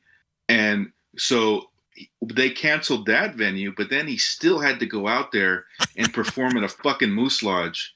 You know what I mean? So he still had to go out there, but it was a shitty venue. You know what I mean? And it was, you know what I mean? Like, we don't want to go that far to where it cancels him out of his responsibility. Just like what Hoax Wars did with Digital Jonestown with Ursa Rio. Like, Hoax Wars / Milker Nation, Digital Jonestown, he put out a post on YouTube that was, and then somebody sent it to the local media and the locals in that area for Owen's campground. And that basically created a whole problem for Owen to where he can blame them for not completing the project. But now it's gotten to a point where that's over with. Like, so it's kind of a balancing act of like, do you really want to cancel him so he doesn't have to fulfill on his promises? Or do you want to just like make his life, just make it a little bit harder for him? You know what I mean? I really, what, that's weird you phrase it like that, dude. What I really, really, really, truly, truly want is I want people to see him how I see him. I want people to see him for who he is. I want people to judge him on his actual actions, not his words, not his bullshit, not his rhetoric, nothing. What he's done, what he has performed, just like this, take it for what it is. This is a worse than hack job off of a group of people who paid him an exorbitant amount of money that I promise you he did not refund. It was just for fun, was it? Was the check for fun? Was the hotel expense, the flight expense, your little reunion with Coddington, the bag man, was that all for fun too? Like at the expense of Top? Yeah, getting him 90% of the way to Missouri so he can go work on a dome. Yeah, right. Yeah, another LARP, it's for workshop, but it's on the land you bought me, and now I'm going to rent it back to you. I got to show up to keep morale up high off the fanboys. Like, yeah, they got you all the way across the country on Top's money or whoever's money. It could be in another investor. I don't know. That's why I want to talk to Top. And I want to see if it was all fun and games. Like, I really do. Because you're saying now, this is what I want people to see. I want them to see him for who he is, what he's done, and what he's capable of doing. Yep. Me too. And that's the bottom line. And you're another target, ancillary victim of what he has done, dude. This is what happens. This is what happens when you actually mess with somebody's real life, like he did to me, just like Liz just did to me. Everyone wants to say, "Oh, it's just the internet. Why are you taking this?" No, it's not. You're going after my ability to make money. You're going after my character online. You're going after the algorithms and everything, and you're going after this lawsuit. Like everything, this is real life. Right. When you push somebody into a corner in their real life, depending on that person, how their constitution is, you're going to get this. Yes. And this is me putting all of my effort, all of my energy, in doing exactly what you just said. Just showing people who he is for real. I'm like, no, this guy lied to me. This guy, he duped me. He made me look stupid. He humiliated me. You know what I mean? He destroyed me. Yes. And that is something that I need to show people. Like, I did not deserve this at all. I did nothing. You'll see it when the court documents come out after we get to the hearing. I did nothing to deserve this. I tried to stop him and Sam from doing this shit to me. I tried to stop it. All I did was do my job. I turned in the product. This is not warranted at all. So if you're going to do that to the wrong person, this is what happens. And really, Adam, the reality is, dude, what are you doing other than showing people exactly who he is? There's no malice. I'm not being malicious. Right. There's no malice. There's no malice here. There's no defamation. No. There's no nothing. This is you literally showing people, hey, this is who this guy is. Take it for what it is. Yep. Well, yeah, watch out. Buyer beware. This is who he is. Exactly. That's it. And that's the thing. Like, and I wouldn't have ever done this. I never would have done this if he didn't do this to me. Like, he went so hard that, like, I have no other choice. I have no other choice than to do this. I'm trying to just figure out my own life. Yeah. I'm trying to rebuild. Well, you know, and you know, it's like, you know, dude, let me echo what you just said. You know, you say do this. And I think, to be clear, what you actually mean is it's looking under rocks that you would have never had any reason to look under past a completely bad business deal. And everything that's listed in the lawsuit. You know, there's a creature that lives under the sand right where the water goes back into the ocean. So it'll come up, it'll froth. There's the line in the sand you can see, and then it subsides back into the ocean. Right in that zone, you could, at any square inch you want, dig down a few handfuls of sand, and you will find a little, I don't know the exact animal name of them, but they're like sand crabs, but they look like big roaches. They're right under your feet. But if you have no clue they're there, or not one didn't bite your toe, you would have no reason to look for them. And it's the same thing with this. You know, just like the campground. If there was a flourishing campground, $1 million invested, and, you know, a little meager means of a guy, you know, taking care of his family after selling some property, what the fuck would I have to talk about? There would be nothing to look further into. There would be like no red flags going off. I'd be like, okay, look at this guy. He's doing it. You know, comedy specials out the ass, big events in Missouri, another campground in Missouri. No, it's because we wanted him to do it. It was a great idea. We felt there was a need for something like that.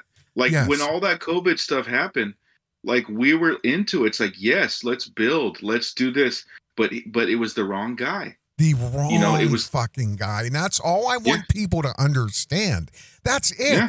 It's the wrong fucking guy. Wake up and look at this. I mean, this is, you know, Adam again, who's been bitten 1,000 times by this guy in 1,000 different ways.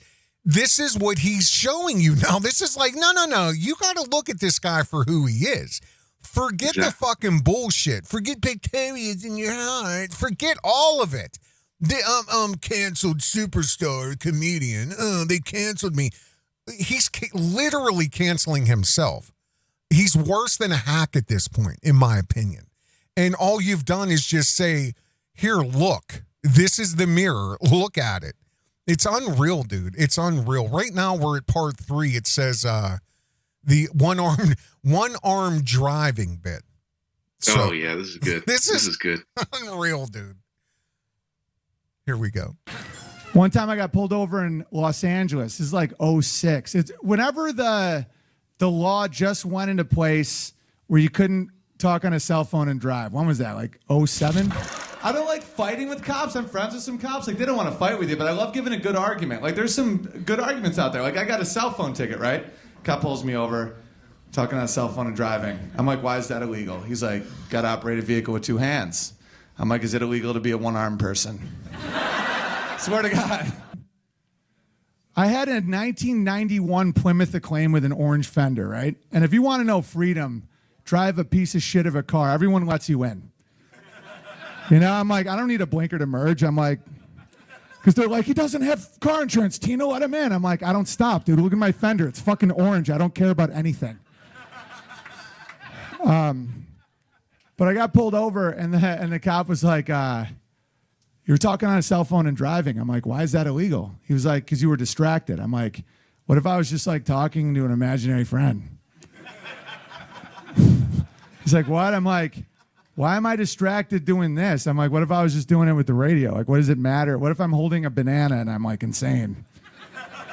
He was like, no. I'm like, you don't pull over one-armed people, do you? It's illegal, isn't it? I'm like, then pretend I'm one-armed. I have my legal arm. And then this is a bonus arm. Holy shit, I have my bonus arm right here. And then I choose the bonus arm to hold a phone with, because this isn't legally necessary. I'm just going to hold a phone with it. He's not evolving the bit. He's burying it. He's like, no, you have to operate a vehicle with 2 hands. I was like, is it illegal to be a one-armed driver? He was like, what? I'm like, if I was a one-armed driver, can I still get a license? He's like, of course. I'm like, okay, pretend I'm a one-armed driver. This is my bonus arm. And I'm just going to hold the phone with my bonus arm. He's like, step out of the vehicle. Because at this point, he thinks I'm like cracked out on meth or some shit. He's like, yeah, but you're talking into so I'm like, what if I was talking to a banana? He's like, the bonus arm? I'm like, yeah, bonus arm with the banana. Would you pull me over? He's like, of course not. I'm like, okay, then now legally you have to prove that the object in my hand has reception. I have an iPhone, that's gonna be difficult because I'm going to court on this thing. He's like, step out of the vehicle. I'm like, and he searched my car because I was being so erratic, and the dude handcuffs me, right? And I'm just standing there on the side of the road, and I start laughing because that's my natural response. And he's like, what are you laughing at? I go, if I was one-armed, you couldn't handcuff me. I had drugs in my pocket. Not the smartest time to stage a debate. And he was more shocked that I was completely sober and I had no drugs. He's like, what the fuck is wrong with you? I'm like, how about you have some laws that make sense? Bonus arm. That's it. It's just like, what are the laws? Just tell me the rules. Hey, can you Flat, stop it? Lifeless, stripped of patience. Again, another one from 2011. Go ahead. You see how he messed it up too? Like it didn't make any sense. it made like no the original bit. The original bit, he first goes to the one arm thing, then he goes to the cell phone, then he goes to the banana, and like that the banana. No, then he goes to the banana. Yeah, and the reception for the. But like this one, he went straight to like a banana, or he's crazy talking to a friend. Yeah. And then he went to the one arm. It makes no sense. It made no sense, dude. I'm sitting here, I'm like, again, it's hard for me because I'm so critical and I prioritize what he says. And I'm like, okay, maybe I'm just being overly, because I'm not there to observe and laugh, I'm observing and I'm prioritizing words. So this is like the second or third joke that literally made no sense. But yeah, it makes, because he's messing them up. He messed up the whole structure. There's no escalation. It's got to be like there's an escalation to the joke where like it hits and it hits. It gets funnier and funnier and more ridiculous. But he went straight to the ridiculous. Yeah, and then he went back to the one arm. Yeah, there's no payoff at all. It's just like a string of like fucking and then like, oh, get your law straight. Yeah. Oh, really? Like, okay. I don't. Again, it's hard for me to be uncritical and be an observer. It's like, it just doesn't make sense, dude. And it's sad, bro. It's really starting to make me feel sad. I'm just like, watching this before, I think my jaw was so far on the ground that I didn't have time to be sad. Now I'm watching it and I'm just like, I feel sad. I feel sad for Top. I feel sad for the Tower Gang. I feel sad for Owen's family. It's like, what the fuck, man? Like, you had everything in the palm of your hand. And all you did was lie, use, manipulate, misappropriate, destroy, dishevel, lie, misuse. Like, and now you've used it all up. For what? Look at you. You can't even structure one of your own jokes anymore. Like, he said the word like 383 times in this set. Oh my God. Wow, dude. Yeah, it's like the one stream he did critiquing your video with on the Give Send Go, which I will link that in the description. Yeah. And I think I forget how many times he said the word money, and he was like, I like money. I really like money. But then I watch people who like money, but that's not me. And then like 10 minutes later, but I like money. Yeah, we know, Owen. We know. Everybody knows, buddy. But yeah, dude, I'm glad you said that because I'm like, this fucking does not make sense at all. Oh, it's just me. I'm just critical. And I'll hit play, dude.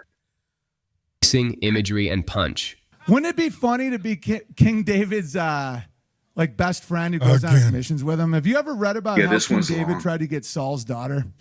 There's this one story where King David really wanted Saul's daughter. Oh my God. He thought she was really smoking hot.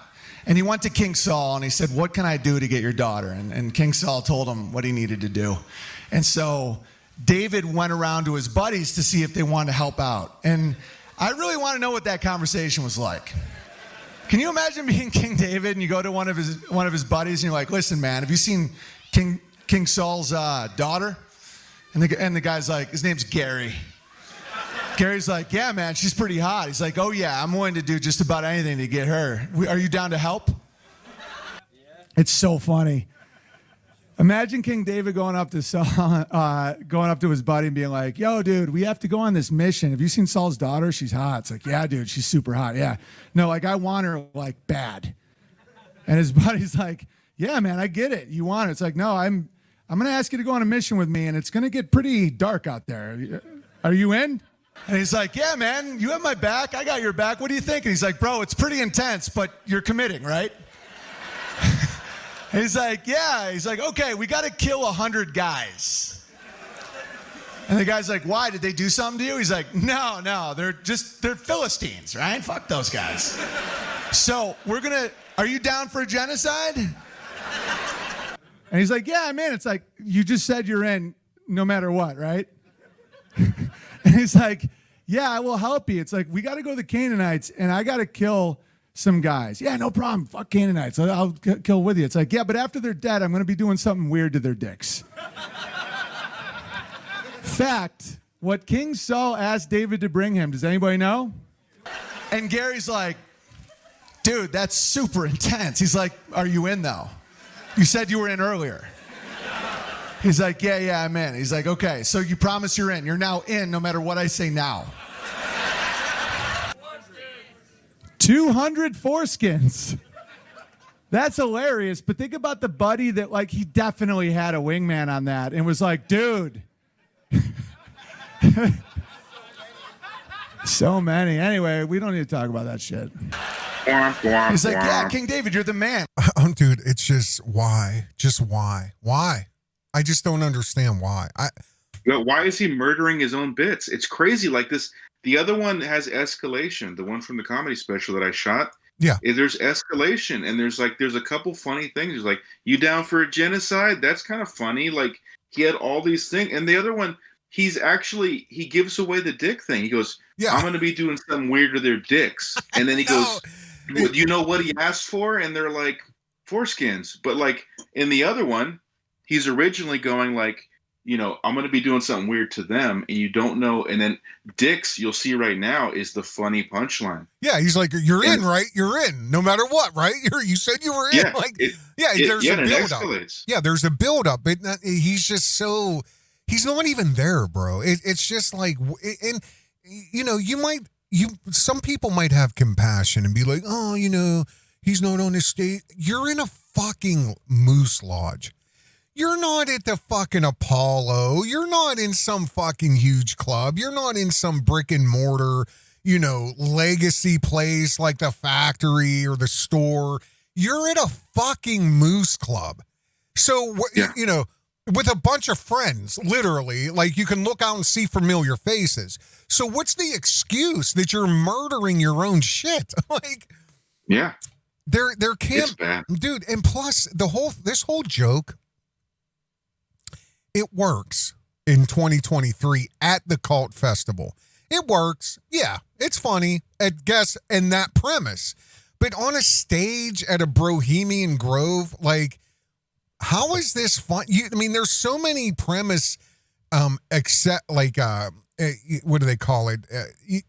Expectations where the crowd is already supposed to assume the Bible, the story, who these people are. Like, there's 5 people in there that might know what the fuck he's actually talking about. The premise is even off for this venue. It's like, dude, you're probably talking to mostly atheist people. Like, it's so pathetic, bro. It's so sad. So sad. I can't now. Yeah, you'd think that, like, if it's like Bohemian Grove and like the way what these guys talk about conspiracy type stuff, it would be more like geared towards that. You would try to write material for that group, right? Yeah. And but they're a bunch of anti-Semite racists and stuff. So, you could do some of that, but if you want to, but like it's just so weird the choices he made. They're so it's just laziness. It's pure lazy, dude. Or it's Coddington with like, I was crying, laughing when you did this one here. You should definitely do it. Like, you know, and I really wonder, dude, did he even put this set together, or did he rely on Token Bear? I mean, Bowler Bear and fucking Coddington to put this set together. Be like, you guys make the set what you think will kill. No, well, the thing is that, you know, I've seen him around all these people, and nobody can tell him what to do. Like, and he acts like he has everything under control. So, like, it's hard to actually, you know, give him, you know, feedback like that, where he'll just be like, so, you know, so overly confident, where he's like, oh no, it's fine. I'll probably just do this and this, and then he keeps it to himself.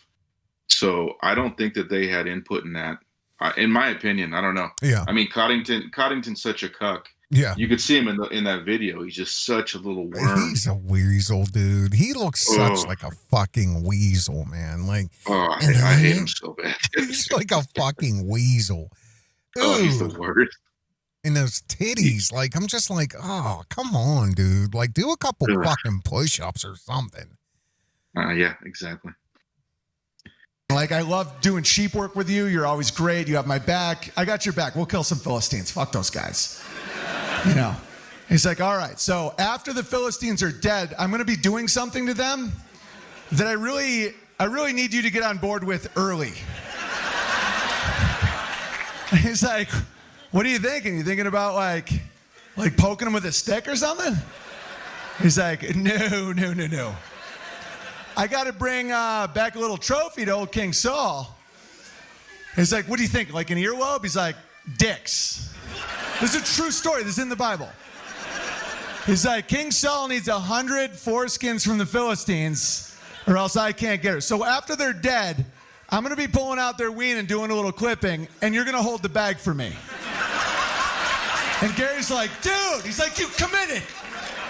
And now we're going to do 200 dicks. And they did it. Like, they got a big bag of dicks. And then King Saul was like, dude, I was just joking. I can't believe you did that. Just crude, not clever. Hey, can we the finale of the night? Say that again, bro. Can we just acknowledge how he lights up when he talks about dicks? Dude, again, that's what I'm sitting here. I'm like, again, the dicks, again. He dicks? lights up, dude. He gets all giggly and happy every time he talks about dicks. He loves it. But you can't talk about women sexually. That's disgusting. Yeah. So like, just light up all the dick talk you want. Yeah.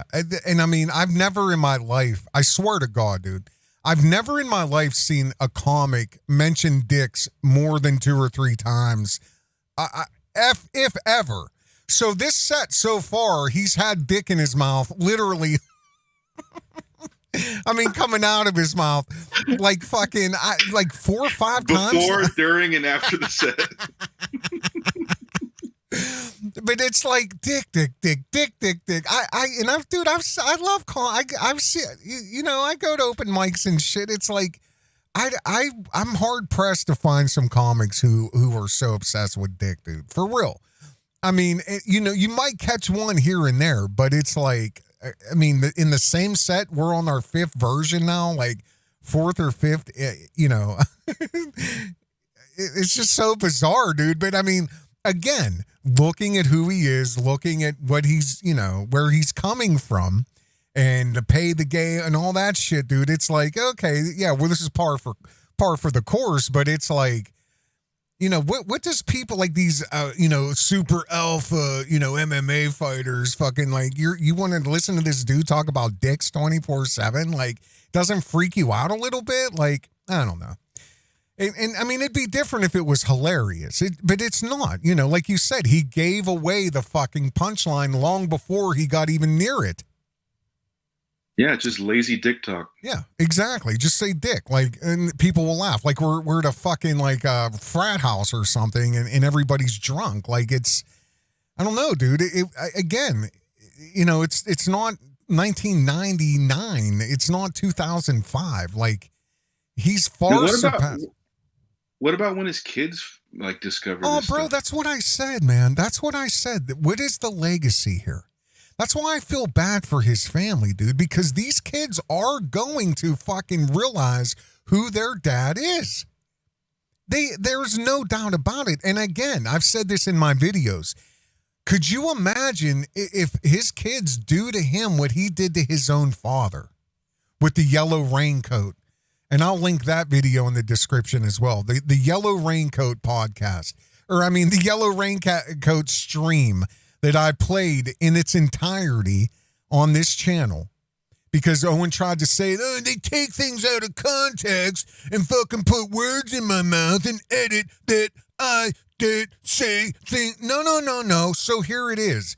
From beginning to end, the Yellow Raincoat spiral about his dad, a loved professor in his hometown that he's not even allowed in really anymore. He's embarrassed his entire family in their town in New York. His dad is adored by everybody and their mother there. And Owen goes onto the internet screaming that his dad destroyed their family and he's a fag and all this, like his own dad. So what do you think is in line for you, Owen? What do you think your kids are going to do? They're going to find out.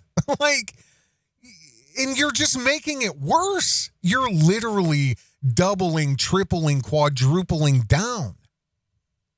And ultimately will wind up in case law. I mean, your own dad can't say that, can he? Wow. Yeah, bro. It's sad, man. It really is sad. A Jimmy Buffett parody called Boomerville, written the night before, performed without rhythm, lacking timing, no final punchline, just a sad little man whining in falsetto while Tower Gang silently fell apart. I was up all night writing a song for the baby boomers because this, to me, the Villages to me is like hell, you know? And so I wrote a song with Jimmy Buffett. Jimmy Buffett has a little song called Margaritaville. You guys know that song? Yeah. Okay, this one is like 3 people are on board, Owen. Go ahead. Great call, buddy. 8 times longer. 3 people know what Margaritaville is. Go ahead. Because I was up till like 6 in the morning. Yeah, that's a good point. Hey, Covert. Oh, this one's live? Oh, thanks. Yeah. That's true. Like their parents aren't even boomers. They're like Gen X. Yeah, exactly, dude. Exactly. That's their grandparents, which they probably are fond of. Right, exactly. Grandpap taught him a bunch of shit and left him money. And Owen's like, motherfuckers. He's so out of touch. He's just so out of touch, dude. Margaritaville. They're like, what? Margaritaville. Most of the boomers got wiped out by COVID, man. Take it easy. Yeah. It's not, I mean, dude, it's just so off the chart. It's so off the mark. I mean, it's just so sad, dude. It's literally, I've had friends in and out of prison. I had I'm not going to get into it, but there's my one friend. He's dead now, though. He's dead. But he was just a habitual pile of shit. Like, could not get straight. Stealing cars and doing crazy shit. Fucking jacking businesses, holding people up. Like, he was institutionalized. And every time he'd come home after 4 years, 6 years, 5 years, it was literally like, he'd be like, oh, hey, we got to go. Dude, I got to get some clothes, man. We got to go down, XYZ. And I'm like, dude, they closed like 8 years ago. He's like, oh, I'm going to get some Jengas. And I'm like, dude, nobody wears that fucking shit anymore. Like, bro, what are you talking? Oh, this and that. And like, oh, so I'm thinking about, bro, what we should do is start a business installing like stereos. I'm like, dude, we're far past that, bro. Nobody's really, and it's come back around now, but it's like, he was just, every time he went into prison, he was like going into a time warp. It's just like frozen in time. And here's Owen. This is exactly frozen in time. Like, oh, back on the set, 2007, let's make fun of boomers. Like, yeah, that might have worked 15 years ago, whatever, 10, 15 years ago, if that, which it might have hit a little bit harder. But these kids have no fucking... idea what you're doing here, dude. Like, and to pick such a shitty song like Margaritaville, come on, man. No, he should have done this a decade ago. Yeah. Which he may have, but I mean, genius, it's hitting me. Margaritaville, yes. Oh, okay. I guess, yeah, you're 10 years too late, bro. You know, and the crowd is the thermometer, dude. They're like, oh, there's like 3 people that are like, yeah, boomers, like. This crowd is also kind of like a cult too, because once again, it's the Tower Gang people. So like, you know how it is like now with comedy, where if you have a social media following, you just get them all to go, and you're gonna get laughs even though you don't deserve them. Sure. Like if you're not going into like a neutral zone where you actually have to be funny, like, you know what I mean? Or like a Kill Tony, where it's like the spotlight is on you. Right. And if you're not funny, they're going to tear you apart. Whereas like this whole thing, he's in like a smaller version of Beartaria. Actually, it probably might even be bigger at this point now that Beartaria is just over, basically. Like the Tower Gang group of people, they're still going to, you know, there's some overlap with the groups, but they're going to give him laughs that he doesn't deserve. You know? And I'd be very hard pressed. I'd love to stand out front and be like, so write down what you think a boomer is. Write down what, you know, have you heard of Jimmy Buffett before? I would really like to know the consensus, dude, because I mean, most normal people, if they're going to perform somewhere, they have a great understanding of the demographic. Last thing I'll say about this. Years and years and years ago, we used to, I don't know if you guys had that when you grew up, dude, where you grew up, I should say, but did you have, like, we used to have these college prep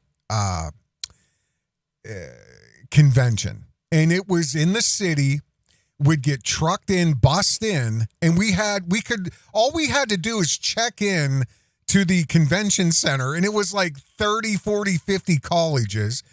And you can go to each one and talk to recruiters and get these folders and a free pen and all this shit. I swear to God, dude, my friends, me and a few of my friends, we'd go to check in and we're going out a side door. We have full run of the city. I swear to God, we went to the Comedy Store. Well, I don't know what it was called then. I think it was Funny Bones. And we got served. You know, I'm 17, 18 years old. We got served. We're sitting there in the afternoon. I should be 2 miles from here in a convention center. And they're working some material out on the stage. And I'll never forget this, dude. There was a few comics in the wing, and a guy come out, and everything he was talking about wasn't landing. Another comic came out and started doing topical shit, like he's like, you know, Screech on whatever it was, the fucking Saved by the Bell. He's like, you know, Screech this, and everybody was laughing because it was a young audience. And I'll never forget, dude, he looked off at the other comics and smiled and shook his head. And it was like, you have to be creative enough to work with the demographic that's sitting in front of you. You know what I mean? So, and here's Owen, nothing's landing. You and Coddington, your Ace Boone Coon cult member, came up with this fucking bullshit. Like, it's not even funny. This is gonna drive me crazy, dude. But I'm gonna hit play. We got 8 minutes left. Cheers. All right, here we go. All right.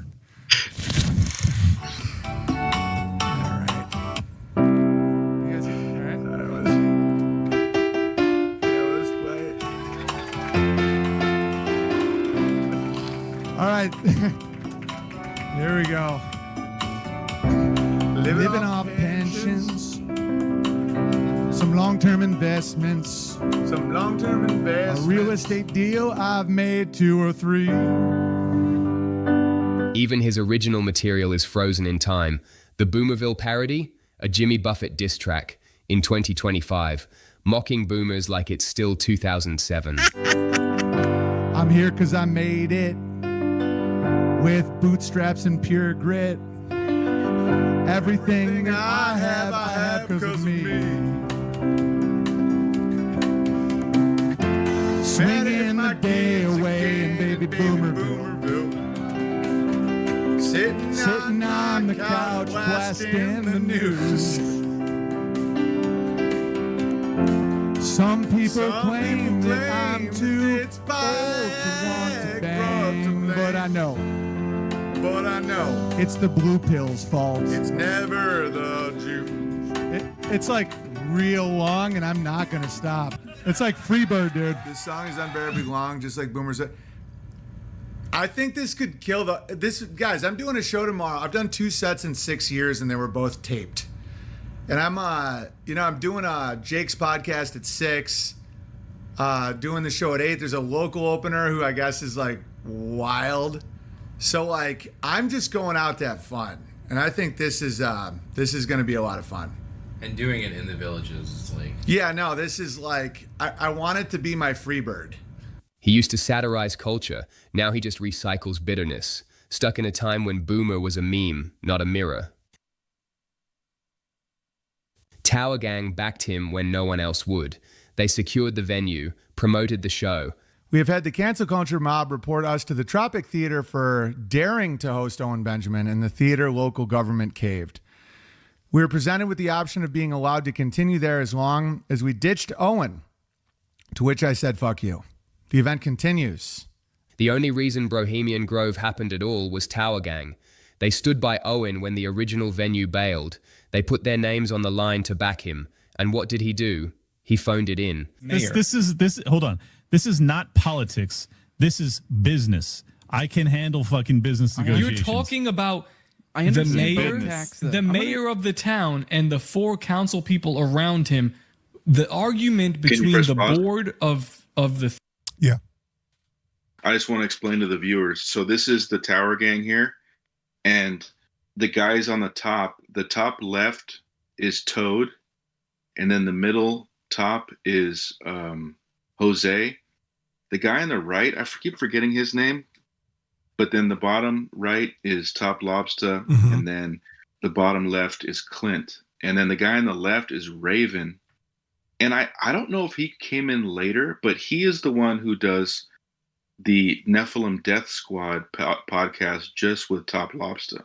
So like, it seems like those two like kind of wanted to ditch the other guys because, you know, like they both have like their little Twitch studios and their mics and, you know, their little radio voices and stuff.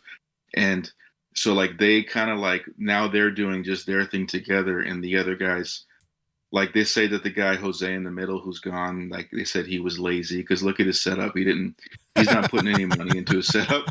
And Clint on the guy on the left and the top is Toad. He's the one who went viral by covering the Yay song. Yes. That Heil Hitler song. And then down at the bottom, Clint, that's the guy who is like, he's got his own Liberty Lockdown podcast, and he's a libertarian, and he's the one who was like, who basically, like, he didn't really do anything. He's just saying here that he could have talked to the venue, and they didn't let him because he was the one who moved down to Florida, and I think a couple of them have, but he's the one who was in that town and wanted to like keep going to that theater and have a good relationship, and this like destroyed it. So he was trying to repair that, and then the guy on the left, Raven, like a little bitch, he like made this video here where he's like giving his interpretation on what happened and turning on Clint. And then Owen grabbed that video and then he went even harder on Clint. So Clint said, fuck you. And the guy in the middle top said, fuck you too, Jose. And so now that's how it all broke down. And then Toad said he wasn't going to go either. But then, you know, they got him to come over and actually do the show with Owen at the end and like sing those horrible songs. But just to give you guys a rundown of who these clowns are. So out of these people, do you know who's still remaining Tower Gang, or are they? It's over. Like now it's just Nephilim Death Squad, which is it's just Top Lobster and that guy Raven. And then Toad's got his own thing. Jose does his own thing. And the guy Clint has Liberty Lockdown. And the top dude on the top, who was that little muscly midget guy. Yeah. I don't know what he does. So sad, dude. And it's like, I can't help I just can't. Again, it's hard for me to be impartial. You know what I mean? Like, it's very hard for me to be impartial and to be, because my first instinct is to fix. You know what I mean? And I always say I'm very good at putting myself in other people's shoes. And I'm telling you something. I would have, if I was Owen, I would have backed out immediately, and let them have their event. Let them have their fucking event. But no. Instead, look at what he's done. It's actually worse than not even doing it, in my opinion. Well, these guys are basically just bears. Like, they love him. They look up to him. He's like their leader. So, like, they're not going to do that. Or he's not going to do it. And then they don't want him to do it. And then, so, like, because I went back and, like, looked at all the times he went on their stream, and they're just fanboying over him. He went on this stream, I think the same day he defamed me that first time, or the next day, and he even like lies about me there, that whole lie about what happened, and they all just eat it up. Well, these guys are. Let me ask you this, dude. Do you know if Bohemian Grove, their event that they've, whatever, this is the second or third one they've had, is it a comedy show, or is it just them sitting on a stage doing their actual podcast that they normally do? Are these guys comedians? Are they involved with comedy, or how? Do you know how? I don't really know. All I know is they do their podcast on the stage. They're trying to just be like, like a podcast, do it live, and yeah. Then they had like that. Did you see when they went up there and did like a muscle, like a bodybuilding kind of like competition where they were all oiled up? No, it was super gay. It was super gay, but dude, it's like that scene out of Bully. Did you ever see Bully, based on that true story? Those kids in Florida, when they killed that one kid, they beat him up and fucking stabbed him, slit his throat, and threw him in a swamp. It's all based. Jeez. Yeah, it's called Bully, dude. It's a great movie. It's all based on a true story, but there's this whole gay connotation thing happening because two of the dudes involved, the one that got killed and his buddy, like they would work for Chicken Hawks and shit. Like they'd be on a stage dancing in Florida. It's like, and it's all these like young kids on stage, all oiled up and dancing. Yeah, shit. It's like very similar. But yeah, that's just a rundown of who these guys are. Wait. It's almost over. Dude, you're saying Bohemian Grove, Bohemian event here. With Owen, they had a bunch of half-naked dudes on a stage posing, oiled up. It was just two guys. It was that midget dude on the top right, and then it was Raven, the guy on the left. And they were all oiled up, and they were like with their shirts off. Just, I think they just had jeans on or whatever, but they were posing and stuff. It was, and they all just laugh. Oh, we're super gay. That's their whole thing. They're like we're too retarded to stop. We're all super gay. Like that's what they say about themselves. It's really weird. I mean, was it a bit, or are they actually posing? Like, was there a? No, it was a competition because they both really work out. Look at the guy on the right; he seriously works out. Yeah, he looks a little built. Yeah, and Raven too. Raven too works out a bunch. Like he, it was a pretty good competition. So $150 to watch Hacky McFancy Pants and two oiled up guys, fucker, too gay to quit, fucking oiled up posing. All right. Where's and Jake Sam Shields? Tripoli. Yeah, Jake Shields. Oh, love it. All right, dude. Oh, Theater. I wish you didn't tell me that, because now I'm like, oh. No, it's bad. It's all bad. Board of this government board. I understand all that. Who booked them? Not should we? I know, but you had as soon as you were approached, it was basically just like, all right, I get it, we're done. I'm just saying. I think had I actually had a friendly conversation with them without the obvious disdain for his Jewish heritage, I think I could have handled it. There was no obvious. He has people that are dedicated to following his every move, all of his plans, and then getting ahead of the curve and thwarting them for him. So Owen Benjamin, is my understanding, he hasn't toured or left and performed anywhere in 5 years. And actually, this will be This is his last performance out anywhere. He's never going to do it again. He's like, I feel like I'm like a fucking wrecking ball. You know, like we did something nice here and he came and he's like, I feel like I ruined it. But he didn't ruin it. He didn't ruin it. This group has gotten stressed, and the stress came from success. And then you bring someone like me in that walks the walk. Walking the walk drives... I walk the walk, you guy. I phoned it in, you guy. ...people insane because it reveals that they're not. And so in the future, the reason I'm not going to tour with other people's clubs or theaters or anything is because I bring so much stress to a situation and I don't like it. I don't like that feeling of like, oh, the Tower Gang are breaking up. What did you do? I hate that. You know, it's why some attractive women get fat. I don't. So why wouldn't you just walk away, Owen? Just walk away. Walk away.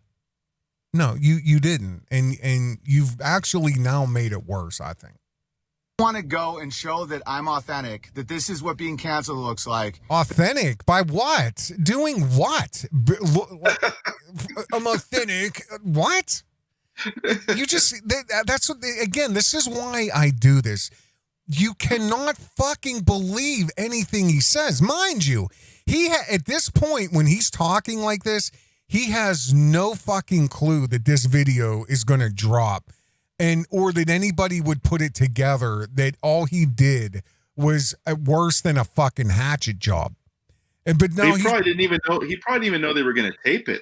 Like just like with the zoning commission video for Digital Jonestown, like he lied his ass off in the zoning commission video, saying that he wasn't raising money for that land. He didn't know that was going to get out. Just like when he just lied to the cops. He just lied to the cops and we FOIA'd it. You know, like he doesn't, he's so stupid. He doesn't even realize that these things are going to get out. And well, now he knows. Great point, dude. Great point. You're right. He would have no clue. No clue. And it's like boom, boom, boom, one right after the other. And, at what point do you stop and try to be honest, though? And at what point? I mean, it's only getting worse. It's only getting worse. Like, that I actually did persevere. That Beartaria was not a scam. That I actually am funny. I don't actually hate anybody. And that all of that shit that's been thrown at me is not justified. I don't care, but other people feel like it makes them insane. And so it's not my path anymore. For a little bit I was like, oh, I'll tour again. The heat's gone down. Who the hell would react to bigot, racist, homophobe? Clint did. Liberty Lockdown fell for that shit. What did Owen give them? A sloppy stream of anti-Semitism, laziness, and mockery. Then joked, do we even call it Tower Gang anymore? Did they break up like the Beatles? All the guys from the Tower Gang, I mean, do we even call it that anymore? Did they break up like the Beatles? Yes, Owen. You were Yoko, but not talented.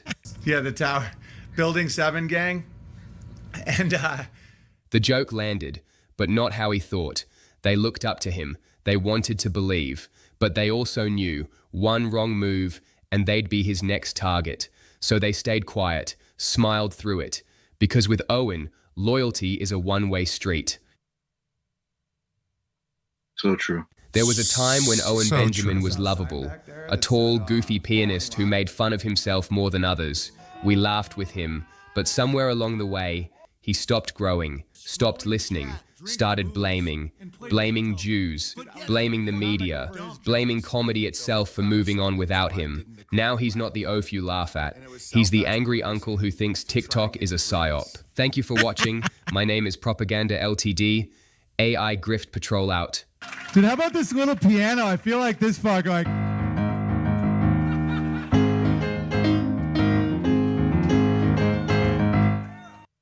What's your problem? My problem? Look how high that microphone is, all right? You want me to get a step stool to help you adjust it? It's like you're just rubbing it in, man. It has to be this tall. I can't sit in a piano because I get all hunched over and sad. I look like the Peanuts kid, like, hey, Charlie Brown, I'm an ogre.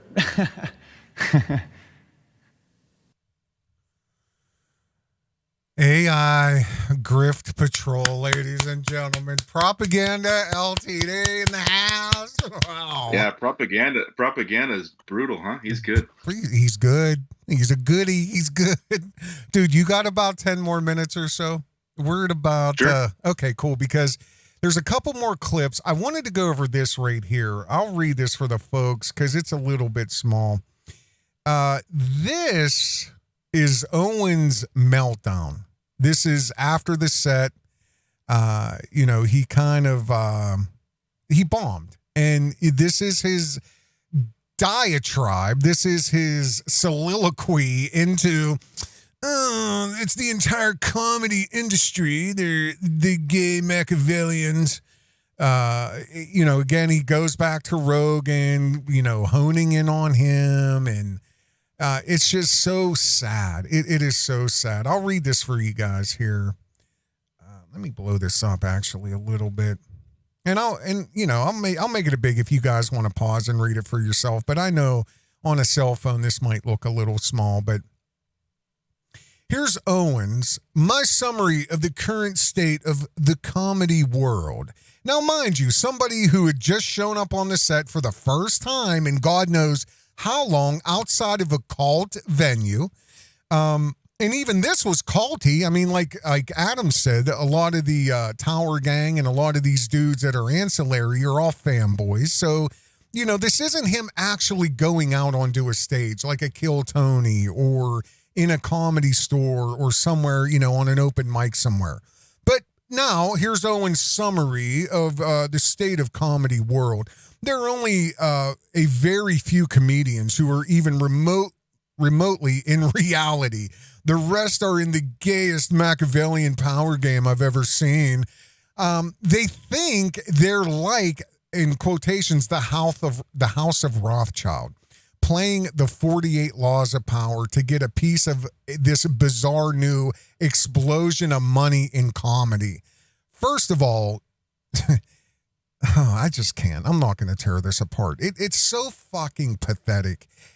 So now there's a comedy mafia, Owen, the House of Rothschild, and who's at the top? Rogan and fucking Tony Hinchcliffe. Like, these are the comedy giants. They're the gatekeepers now.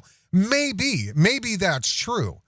But the fact that you think you have any real observation and real world experience of what's happening to comedy is fucking laughable. It's a joke. Shane, Mark Norman, that whole type are all in the court of Rogan, the hormonal dwarf. King Rogan is weak from his recent campaigns in the land of Netflix. Whispers are growing. The Mark Norman Shane types are talented at joke writing and delivery, but their main objective is power. Really, Owen? You're just projecting.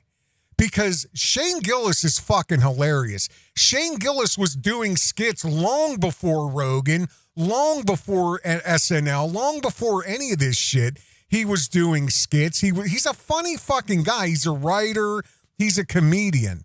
But you act like, oh, they want this power. The power was given to them. They didn't. I don't think the Shane Gillises of the world are seeking comedy for him being empowered. That is you, sir. Yep. That is you. Their true intentions lurk in the shadows. Listen to him, Adam. This is him. He's actually talking about himself. Their true intentions lurk in the shadows, plotting and triangulating the Macbeth or Igo of if Shakespeare was a TikTok reel. Again, who are you talking to, Owen? Who is this for? Who? Because the Bears have no fucking idea who Macbeth is. The vast majority of the people who think you're relevant at this point have no idea who fucking Macbeth is. Is this to impress mommy? Is mommy going to say, Owen, you're so right. Oh, Owen. Oh, you're so right when you said that. I shared it in my book club. Everybody loved it. You're just so right. Oh, so brilliant. You're so brilliant, son. Then you have the Bert and the Airy types who are just mentally ill. Ari is mentally ill. But Bert, You mean the guy you just stole a joke from? Yeah, right. Everybody's mentally ill but you, Owen. Everybody seeks power in comedy except you, Owen, right? You observe people who love money, not you, except I like money. Their true intentions lurk in the shadows, plotting and triangulating like Macbeth or Iago of Shakespeare. Or if Shakespeare was a TikTok reel, then you have the Bert and Ari types, who are just mentally ill. Bert appears to have extreme histrionic disorder. Oh, geez. Never mind. Never mind. Ari appears to have depression and is probably a psychopath. Owen, again, who are you talking about, sir? Who are you talking about? This projection, Your Honor. It's crazy, dude. It's crazy because I told Owen he has histrionic disorder about 2 years ago. I have it. I have the proof of it. He has histrionic disorder. I've mentioned this 20 fucking times. This allows them to be more genuine. There is crap. Okay, there's a where are we at? There's another group that contains Tim Dillon, Luis Gomez. I gotta make this bigger. Big J, who are what I consider actual comedians. Tim's horrifying family and his experience in the corporate world of low-level mortgage fraud. While Permy was a banker, right? Lewis's upbringing sounds like a Wu-Tang song. Keep them from ever feeling that I'm special virus. Wow. They know they are garbage and the world is full of demons, and ironically that allows them to be special, not an invented parody of themselves. It's not degeneracy, it's disgusting. It's inversion. Degeneracy is simply weakness. Inversion is wickedness. I feel like this is like Bowler Bear or a bear that wrote this for him. It doesn't seem like his writing at all, and it's really dumb. It's like they're trying to use all of his logic, all of the things he says to like impress him. Yeah, it's really it's weird. Or mommy wrote it, dude. Or mommy wrote it, because this really sounds like mommy. It does. The You're right. author. This really, or he's writing this for mommy to be impressed, because this is not landing on any of the fucking bears. None of them. And anybody who knows even 10% of Owen Benjamin knows he's actually talking about himself. Right. Joe Rogan appears to be playing a different game with a different master. I can't get a read on it, but I know he seeks male companionship. I can't get a read on it. Oh my God. I call people gay all the time, but it's deeper than that. Gay comes in many Yeah, it sure does, Owen. It sure does. What page is this out of your journal? Gay comes in many forms. One is just physical manifestation of intense loneliness from a lack of healthy connection and room wax with males. Which is why he seems to overly connect to and then make idols out of very strange people like Tony Hinchcliffe. Meanwhile, Owen, if not for your own insane narcissistic ego problems, you would also be there probably because of the charity case and the swell guy that Owen is. The reality is, you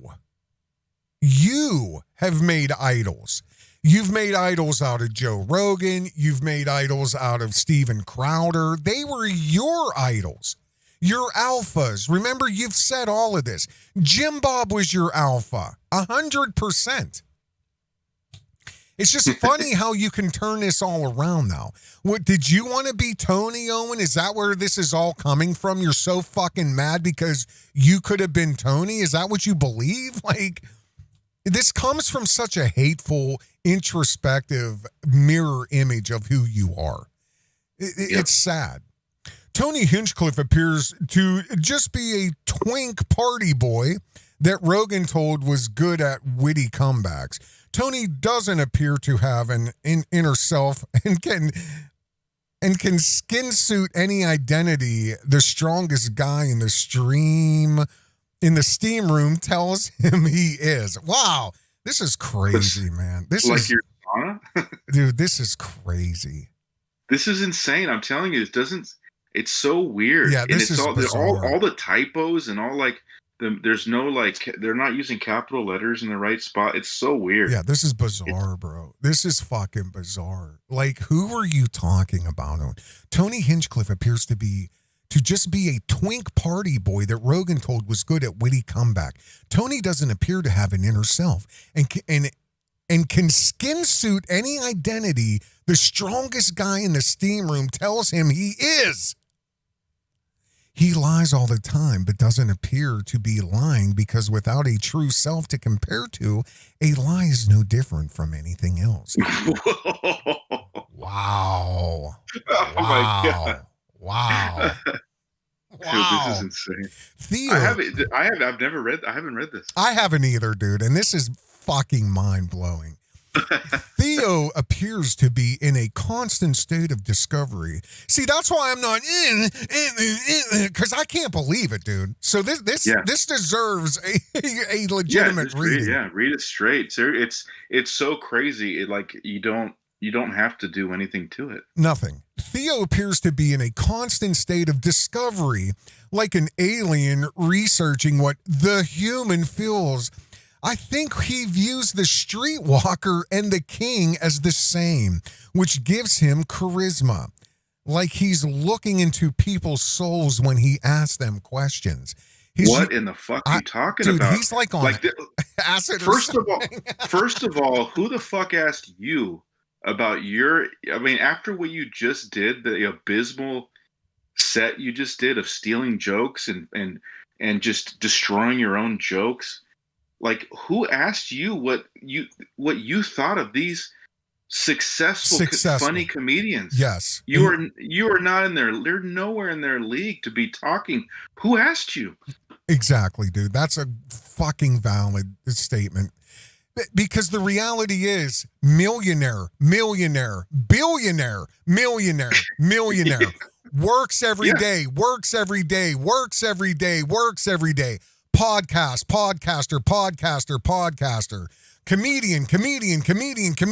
And you have this fucking lump of shit in a fucking farm sitting there giving these insane fucking introspective mirror image fucking projections of everything he is, except he's sticking it onto successful people.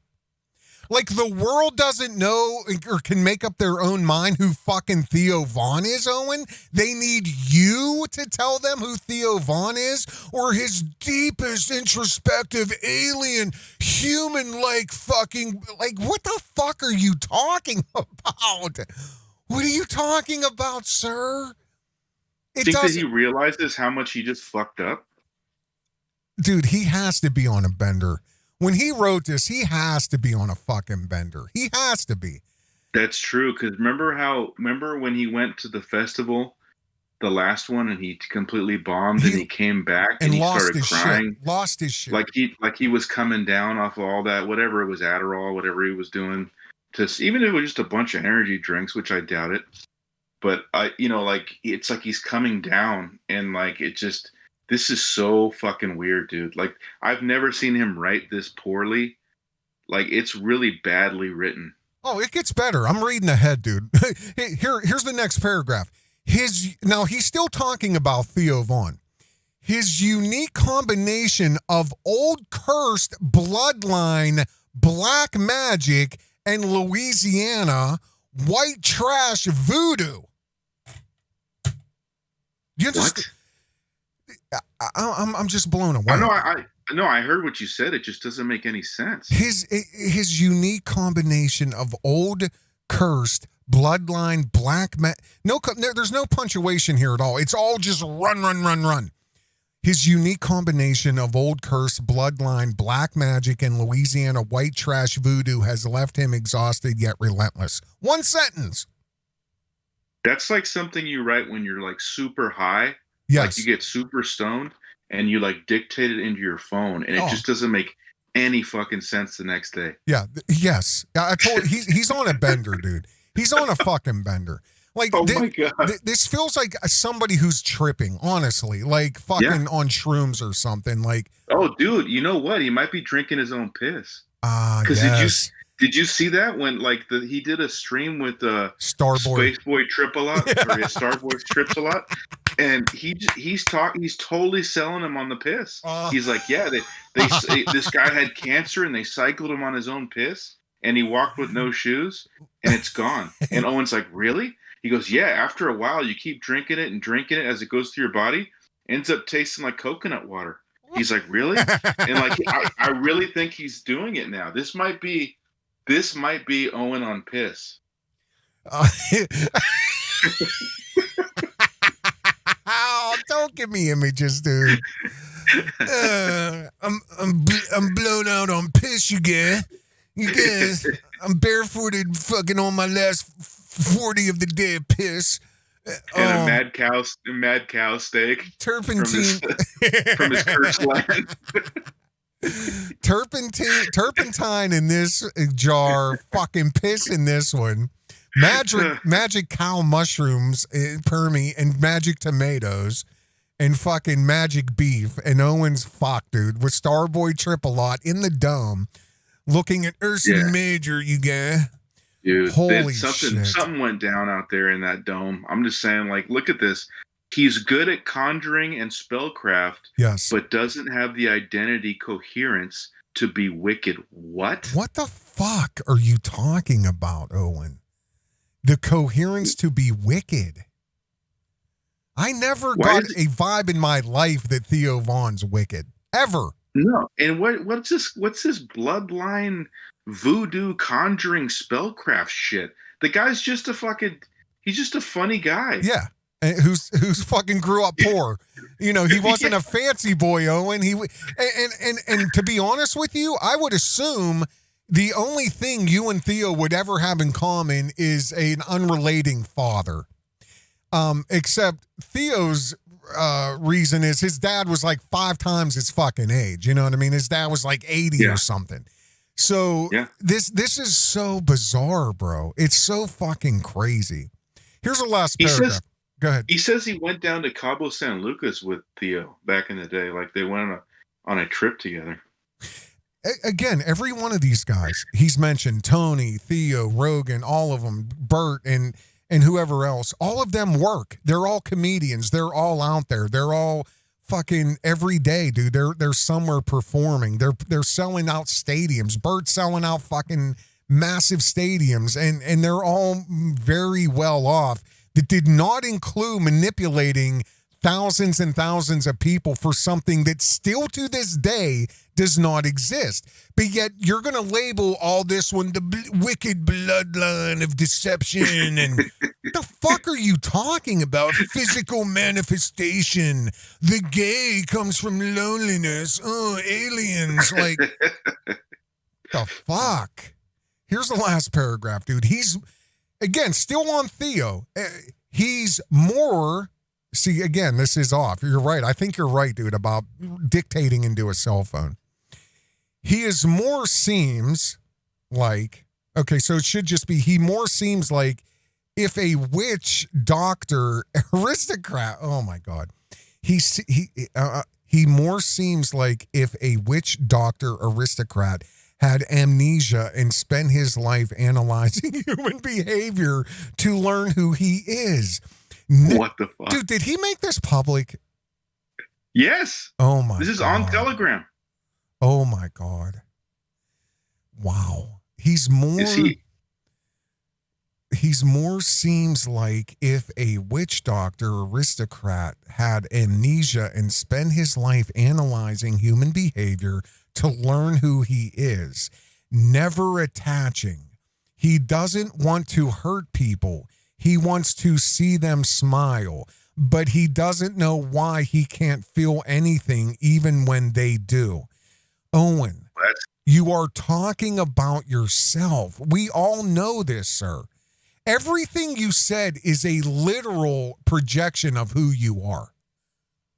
except you just plugged in different people's names who are a billion that you're jealous of. Yeah, that you're jealous of and a billion times more successful than you are and more authentic than you are.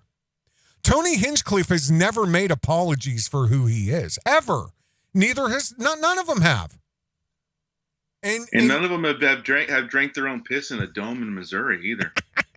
Yeah. I don't think. No, it's highly unlikely, dude. You got a few more minutes, bro. I want to play this video. Sure. This is let me see here. I want to get to this is a Beartaria skit. Again, State Farm SNL ripoff. There's not a creative bone in their bodies, dude.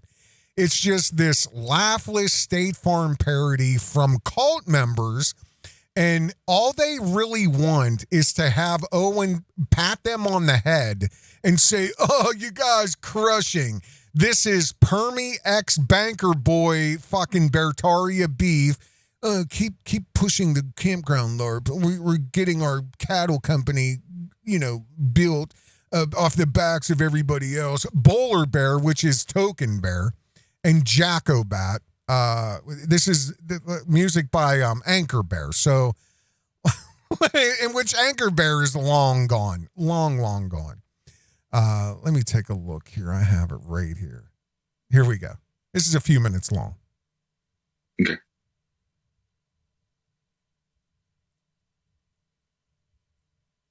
Maybe.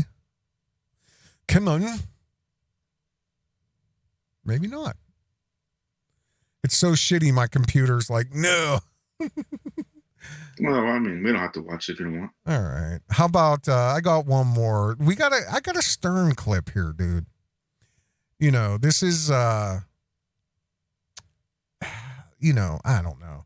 It just feels like, like Owen is constantly, Stern, and I've talked about this before. Stern, had the wherewithal to distance himself from his insane racist fans, you know what I mean? And even though there's the whole thing with Robin Quivers, which I believe is who Bowler Bear is, Owen needs to stroke, Token Bear, which is Bowler Bear, in order to continue to be as racist as possible, but be like, oh, this guy has no problem with it. It's the same thing with Stern and Robin Quivers. And I've always believed that.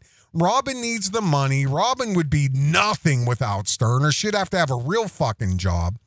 And, here's Bowler Bear. So Owen does all he can to pat him on the fucking head and keep his interest up. And, oh, you're crushing. Oh, write me something. Oh, your jokes are landing. Just to say that he can continuously be as racist as he is and be like, but I got a black friend right here. Let me see what this Stern clip is real quick. I had it up for a reason. Let's see if it'll play. Yeah, let's see here. Maybe. Let's see, dude. Here we go. Right here. All right. Because he stood firm in his belief towards racist humor. You see, if you make ethnic groups, as long as you make... Here, I'll take it back. Here we go. Because he stood firm in his belief towards racist humor. You see, if you make ethnic groups, as long as you make fun of everybody and you have a good time with it, and they know you're not really, you can tell a racist from a guy who's having fun. But you know what? There are racists who listen to you. I mean, whoever wants to listen can listen and interpret it their own way. I just got to do my own thing. Then you have to talk about responsibility. I have no responsibility. The only responsibility I have is to make people happy, have fun on the radio, and make them listen and laugh. That's my responsibility. Many people believe that Howard is not a racist. He is just someone who loves dark humor. But even people who can understand the appeal of dark humor say that his jokes essentially normalize or justify this behavior. And actual racist people are indulging in his jokes because to them, they aren't jokes. And that's 100% true, dude. Again, I will never not believe, and this is my opinion, you can't be as racist as Owen Benjamin is without pure hate.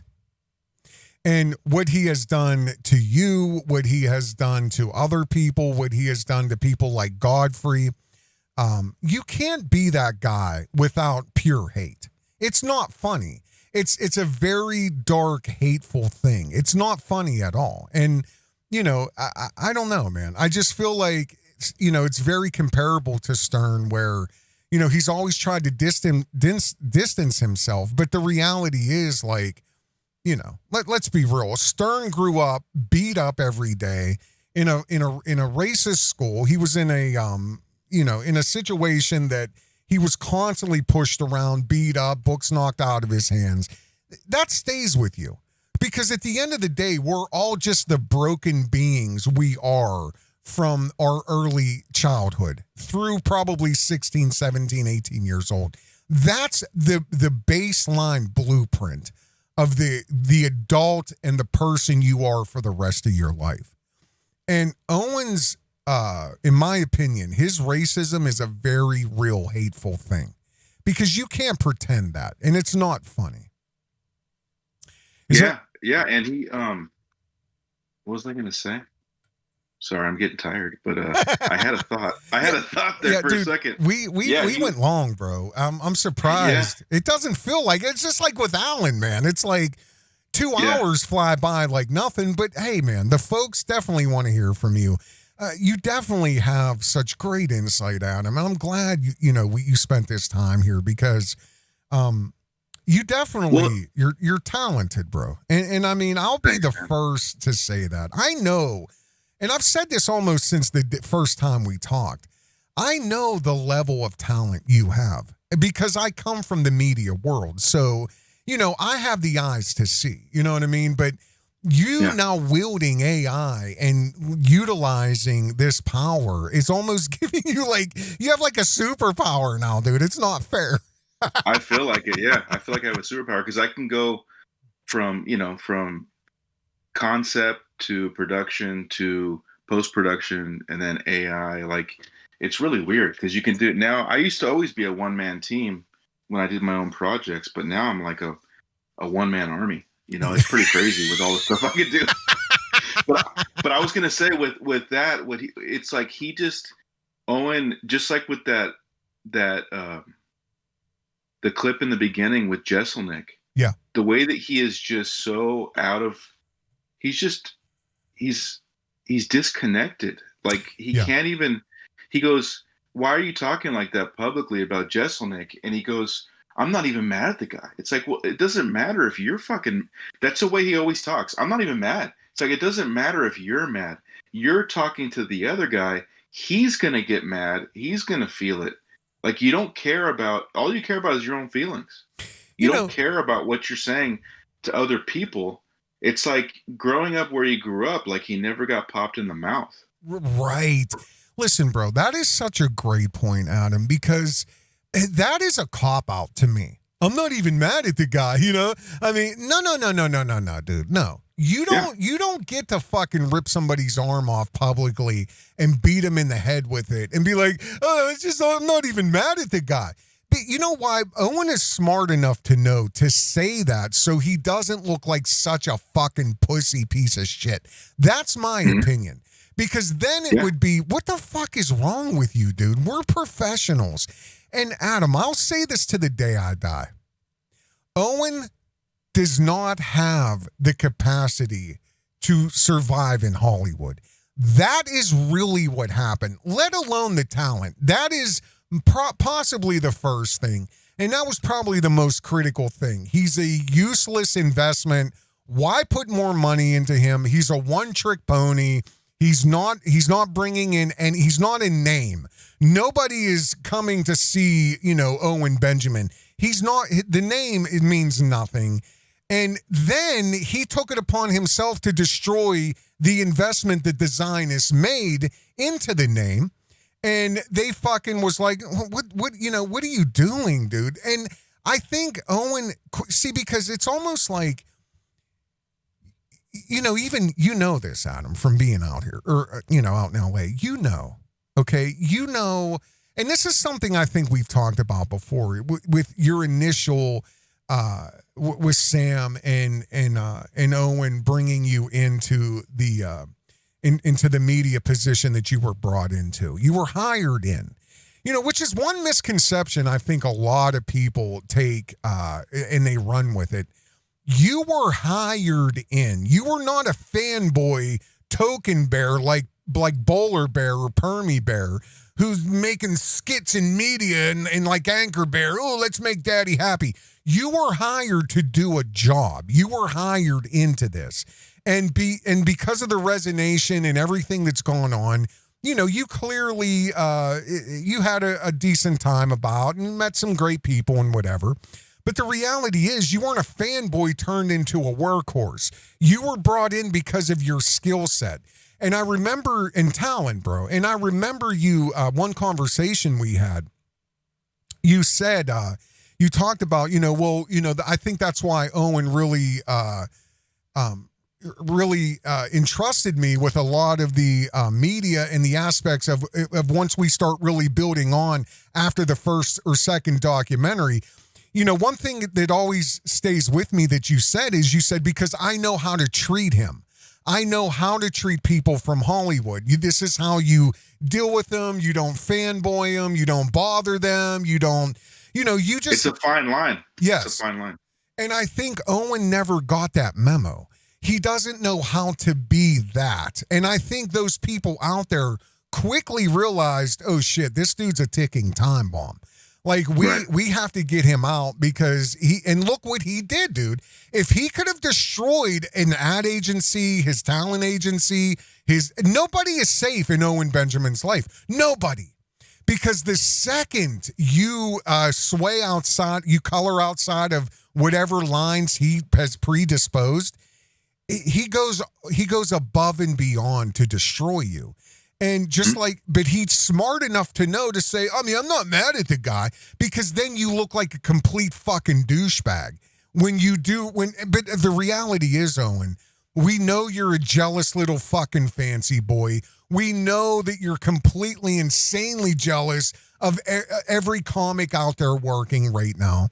We know beyond that, you're extremely insecure about money and your position in your fucking whatever the fuck you think you've built that's on top of a straw mud fucking hut. In my opinion, there's no foundation here. So as easy and quickly as it come in the hundreds and hundreds of thousands of dollars that have rolling in, I'm pretty sure just by the dynamic of life, easy come, easy go, right, Owen? Easy come, easy go. And I mean, you're the first one to talk about unearned gains, unearned money. People have a problem. That's the biggest struggle in life is when they sit on unearned money like a miser. I love money, you guys. But so who the fuck are you? He's the biggest hypocrite. Exactly. Talking about stolen jokes and people stealing his jokes. He just did it. Exactly, dude. It's all coming out, Owen. It's all gonna keep coming out. I remember when I was talking to Josh Denny about Owen, how he was back in the day. He's like, yeah, he would come into the clubs and like, because of like his acting and stuff that he was doing on TV and stuff, he'd come in kind of like a celebrity. Oh, fuck yeah. And like he'd bump people. He'd go after his time. Like everybody's allowed an allotment of time on stage, and the light turns on when you got to go. He'd go after it, and he would just be all drunk and belligerent. And that only lasts for so long because he basically latched on to Nick Swartzen, who was friends with Adam Sandler, which got him in the door.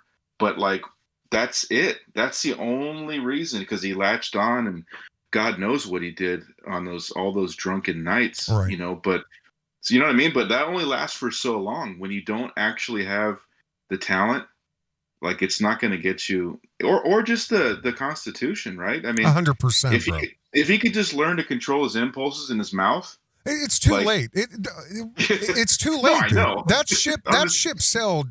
And that's the tragedy of all of it, isn't it? It really is the tragedy of it all. But I'll tell you, this thing that I just read is really, it is a very, very deeply introspective, almost confessional is what he wrote. It's troubling. It actually is, bro. It actually is. And I feel like it's like a suicide letter. You know, Dude, it feels. You know what I mean? It's so weird. It's a confession. What he just did is confess to the priest. Except the priest is the public who has judged him so harshly and saw him for who he is. And just like Timmy No Breaks, which I have a video coming up, a quick one. Timmy No Breaks proved the emperor has no clothes with Tony Hinchcliffe. And took his big joke book and fucking threw it out to the public. Awesome. Yeah. Oh my God. He derobed Tony Hinchcliffe in front of the world. And here's Owen's confessional. And I have the, would you say it was Telegram or whatever up there or yeah, Telegram. And the first fucking thing he talks about is being gay and how gay isn't gay. It's really just, they're looking for friends. They're looking for male companion. And it's just on and on and on. This is a very real introspective confession. This is a confession. And I don't understand, bro. It's something that is so revealing that it's almost, I mean, is this another catharsis? Did he go through like the tomato fucking thing? Did he go through another cathartic episode and just put it all out into the ether and say, this is me, but I'm going to use the different names and talk in code and all this fucking crazy shit? Like, this is a cleansing for him, dude. This right here is a confessional and it is a cleansing. I promise you that, because it literally does not make sense. And he's just taking his own life, his own fears, his own thoughts, his own sexuality, his own mistakes, his own fucking virus of who he is, and just put it on everybody else. But the reality is, it's him. We know it's you, or at least I do, Owen. And the world is going to figure this out, sir. The grift is over. The lie is over. It's time to face who you are, what you've done. And the person on this microphone right now, Adam Camacho, will have justice, in my opinion. He will be exonerated. He will be vindicated from your lies, your manipulation, your misleading fucking ego of just who you think you can shit on, who, where, up, down, smeared on their fucking walls, and there's nothing nobody's going to do about it. There's going to be vindication. He will be victorious. Absolutely. Because justice is real, Owen, and you don't get to do what you've done. You don't get to do that. At the bare minimum, there's going to be case law forever.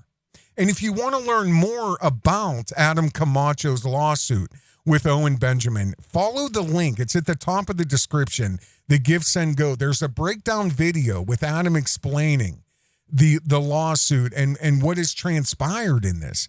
Again, this was no fanboy. This was a professional coming from Hollywood who to this day his work is still justifying who you think you are, or who you've tried to mislead the world who you are. And it's only because of Adam Camacho's work. And it's still being echoed. Like they're still trying to live up. They're still trying to like echo my standard that I put in Beartaria, where, you know, they never deserved it to begin with. They're all trying to like make these skits and make all these things, you know, and the comedy special at a certain level, and they can't achieve it, and they don't know why. They all thought it was so fucking easy. Yeah. They thought they could just get me out of there and just step on me, and they were going to get in there with Owen, and it's like it's such a great place to be, being close to Owen, and they're realizing one by one, it's not easy. Number one, it's not well paid. Number two, and number three, it's really hard to deal with somebody like him, you know. And I mean, that's just what happens, dude. You can't step over people. I learned that in Hollywood. You can't. You can try, but you got to be ruthless. You got to be really good at what you do if you really want to be cutthroat like that and like cut people out and take their job. Like sooner or later, it's going to happen to you. Yes. And you see that right now with Anchor Bear. You know, now he's out. Like he was the one that was really, you know, that pushed for the whole thing of like getting me out of there. Him taking over, going to Missouri, getting part of that Beartaria land and all that. And look what happened. And it's gone. It's gone. It's all gone. It blew up. Now he just got his second divorce. Now he's like got a new chick already, and it's like good dude. I'm glad that all blew up in your face, man, because that wasn't right what you did, and you don't have the talent. Now it's coming out that he was all AI. I knew it. I fucking knew it, dude.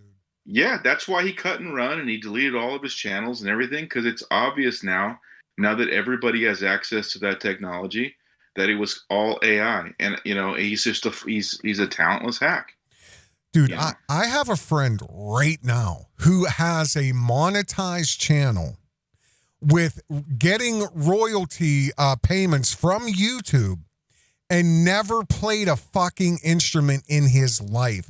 Never sung 4 measures of a song ever in his life. But because he knows about AI, he's actually, what he did is and I'm not going to get into this, but he actually created a character. And this character's voice is now what he wields in every one of his songs. And and just in like 6 months, he's done something like 150 songs. And he's put him into like 5 or 6 different full albums, full playlist albums. He's named the album. He's named it's literally like an artist putting their talent and their music out on the internet on YouTube.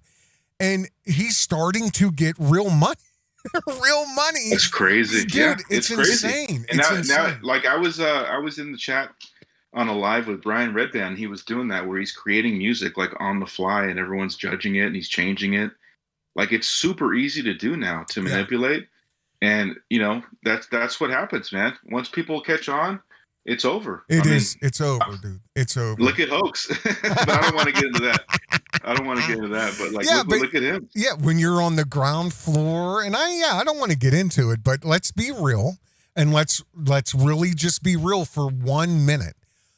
Hoax, Milker, Digital Jonestown, all the same guy. Front end, leaning forward, front foot in the door of AI technology, okay?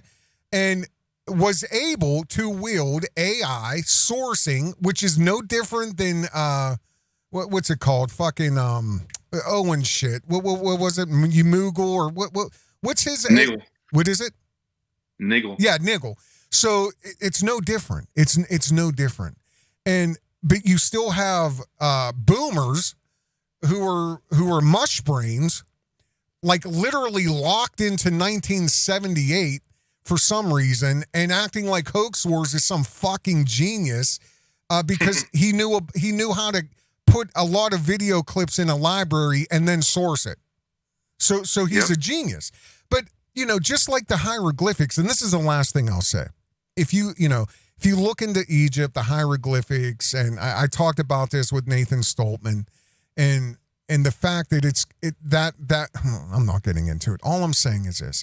If you look into the hieroglyphics, okay, you'll see planes, you'll see ships, you'll see boats, you'll see helicopters. They look like Blackhawks because this game resets over and over and over again. And there are people here that stay here over and over and over and over, okay? So the reality is, with what's happening on this last transition down, you lose language first, and that's what the hieroglyphics are. They're emojis. They're emojis of that day. I could say a whole sentence with a few emojis and 1 or 2 words, and everybody's going to know what I mean. So that's the last thing of the loss of a civilization, is the loss of language and communication. The other thing is the Tower of Babel, where I could have any language pack in any device I use and talk to somebody in real time in China or wherever. So mass communication, Tower of Babel, the loss of language into the form of pictures and hieroglyphs. Okay, this is all I'm saying. If you look at some of the hieroglyphs with Thoth and other deities that were worshipped at that time, they're all holding a device in their hand. I have a friend who's a teacher right now, and she told me, she said, it's getting so bad with the youth that they cannot string together more than 2 sentences coherently. Because if it's not by use of their thumbs, and I'm saying this is public school, If it's not by use of their thumbs, autocorrect, AI filling in the blanks, did you mean this? You should have wrote it like this. You know, just filling in everything that you should have wrote. The use of AI technology with book reports you don't have to read anymore. These kids are getting so fucking dumb. They've been mentally castrated through vaccines and everything else. And you're getting a very, there's songs about, having ADD, ADHD, having anxiety and all, like every mental illness is cool now. It's celebrated. Nobody knows who the fuck they are. And here's the reality. The deities that wield the devices, like they show on the pyramids, the forever eternal God's pillars of humanity, the cipher, the key of humanity. The ones who wield the technology and hold the devices will always appear to be gods. So in another, right now they're telling all the Indians, stop, do not come to America for engineer positions. Do not come here for fucking engineer schooling. Stop. We don't want any more. We don't need any more. And all of the Ivy League schools are putting it out to the world. Learn AI, learn AI. That's in 24 months, there's not going to be any engineers. There's no need for any of it anymore. So the ones that wield the technology will always appear to be godlike, and everybody else gets dumbed down. The only point I'm making is these people have had the inside track to AI, the anchor bears, the hoax wars, and they appear to be, these amazing people. They're not. They're not, in my opinion. Adam, I don't want to go off. This isn't about me. This is about your work, your talent, your everything that you've produced here, which is fucking amazing, dude. And you're a very talented person. All of the links are going to be in the description. Is there anything you'd like to tell the folks? We're going to wrap it up here. No, I just like to say thanks for listening, and everybody who's been supporting me, thank you very much. It definitely helps. Yeah. This guy is not stopping, so this lawsuit will continue. It's already been 1.5 years. It's probably going to go on for twice that. I don't know. I have no idea. It's so yeah. If you can donate, please do. And if not, it's all good. Prayers help. Yes. All those donations in the beginning really helped me to get this going and started. And I'm maintaining the bills, a lot. But yeah, anything you can donate definitely does help. We're not talking a couple $100 either, from my understanding and my knowledge of being involved in lawsuits. I mean, we're in the range of tens and tens of thousands of dollars. So yeah, it's creeping up on 6 figures. So like, so yeah, it's pretty insane. But this is who we're dealing with. Yeah. But yeah, anyways, just thanks for listening, and yeah. Well, thanks for doing this, dude. And I just want to say this one last thing. The videos, every link we talked about, it's all going to be in the top of the description, and it'll also be in the links area in the description. If I could make a suggestion, I would watch the AI Grift Patrol video in one rip. We went in, we did commentary, I did, and Adam did and stuff. So, but to really get the full meal deal here, go subscribe to AI Grift Patrol. Check out the other videos on there, and do yourself a favor tomorrow, tomorrow night, watch this unbelievable debacle in one rip of this Bohemian Grove fucking hatchet job by Owen Benjamin. So yeah, please do. Yeah, Adam, thank you, buddy. We'll talk again soon. If you guys have any questions for Adam or me, I read every comment in the comment section, and I say this just like any guest we have. If there's a lot of good ones, we'll bring back Adam and we'll do a comment show, and we'll just address your comments. But thank you, buddy. We'll talk again soon. All right. All right. Thanks, Covert. No problem, bro. This is Covert Radio. This is brutally honest, fearlessly unapologetic talk radio. You guys take care. Have a good day.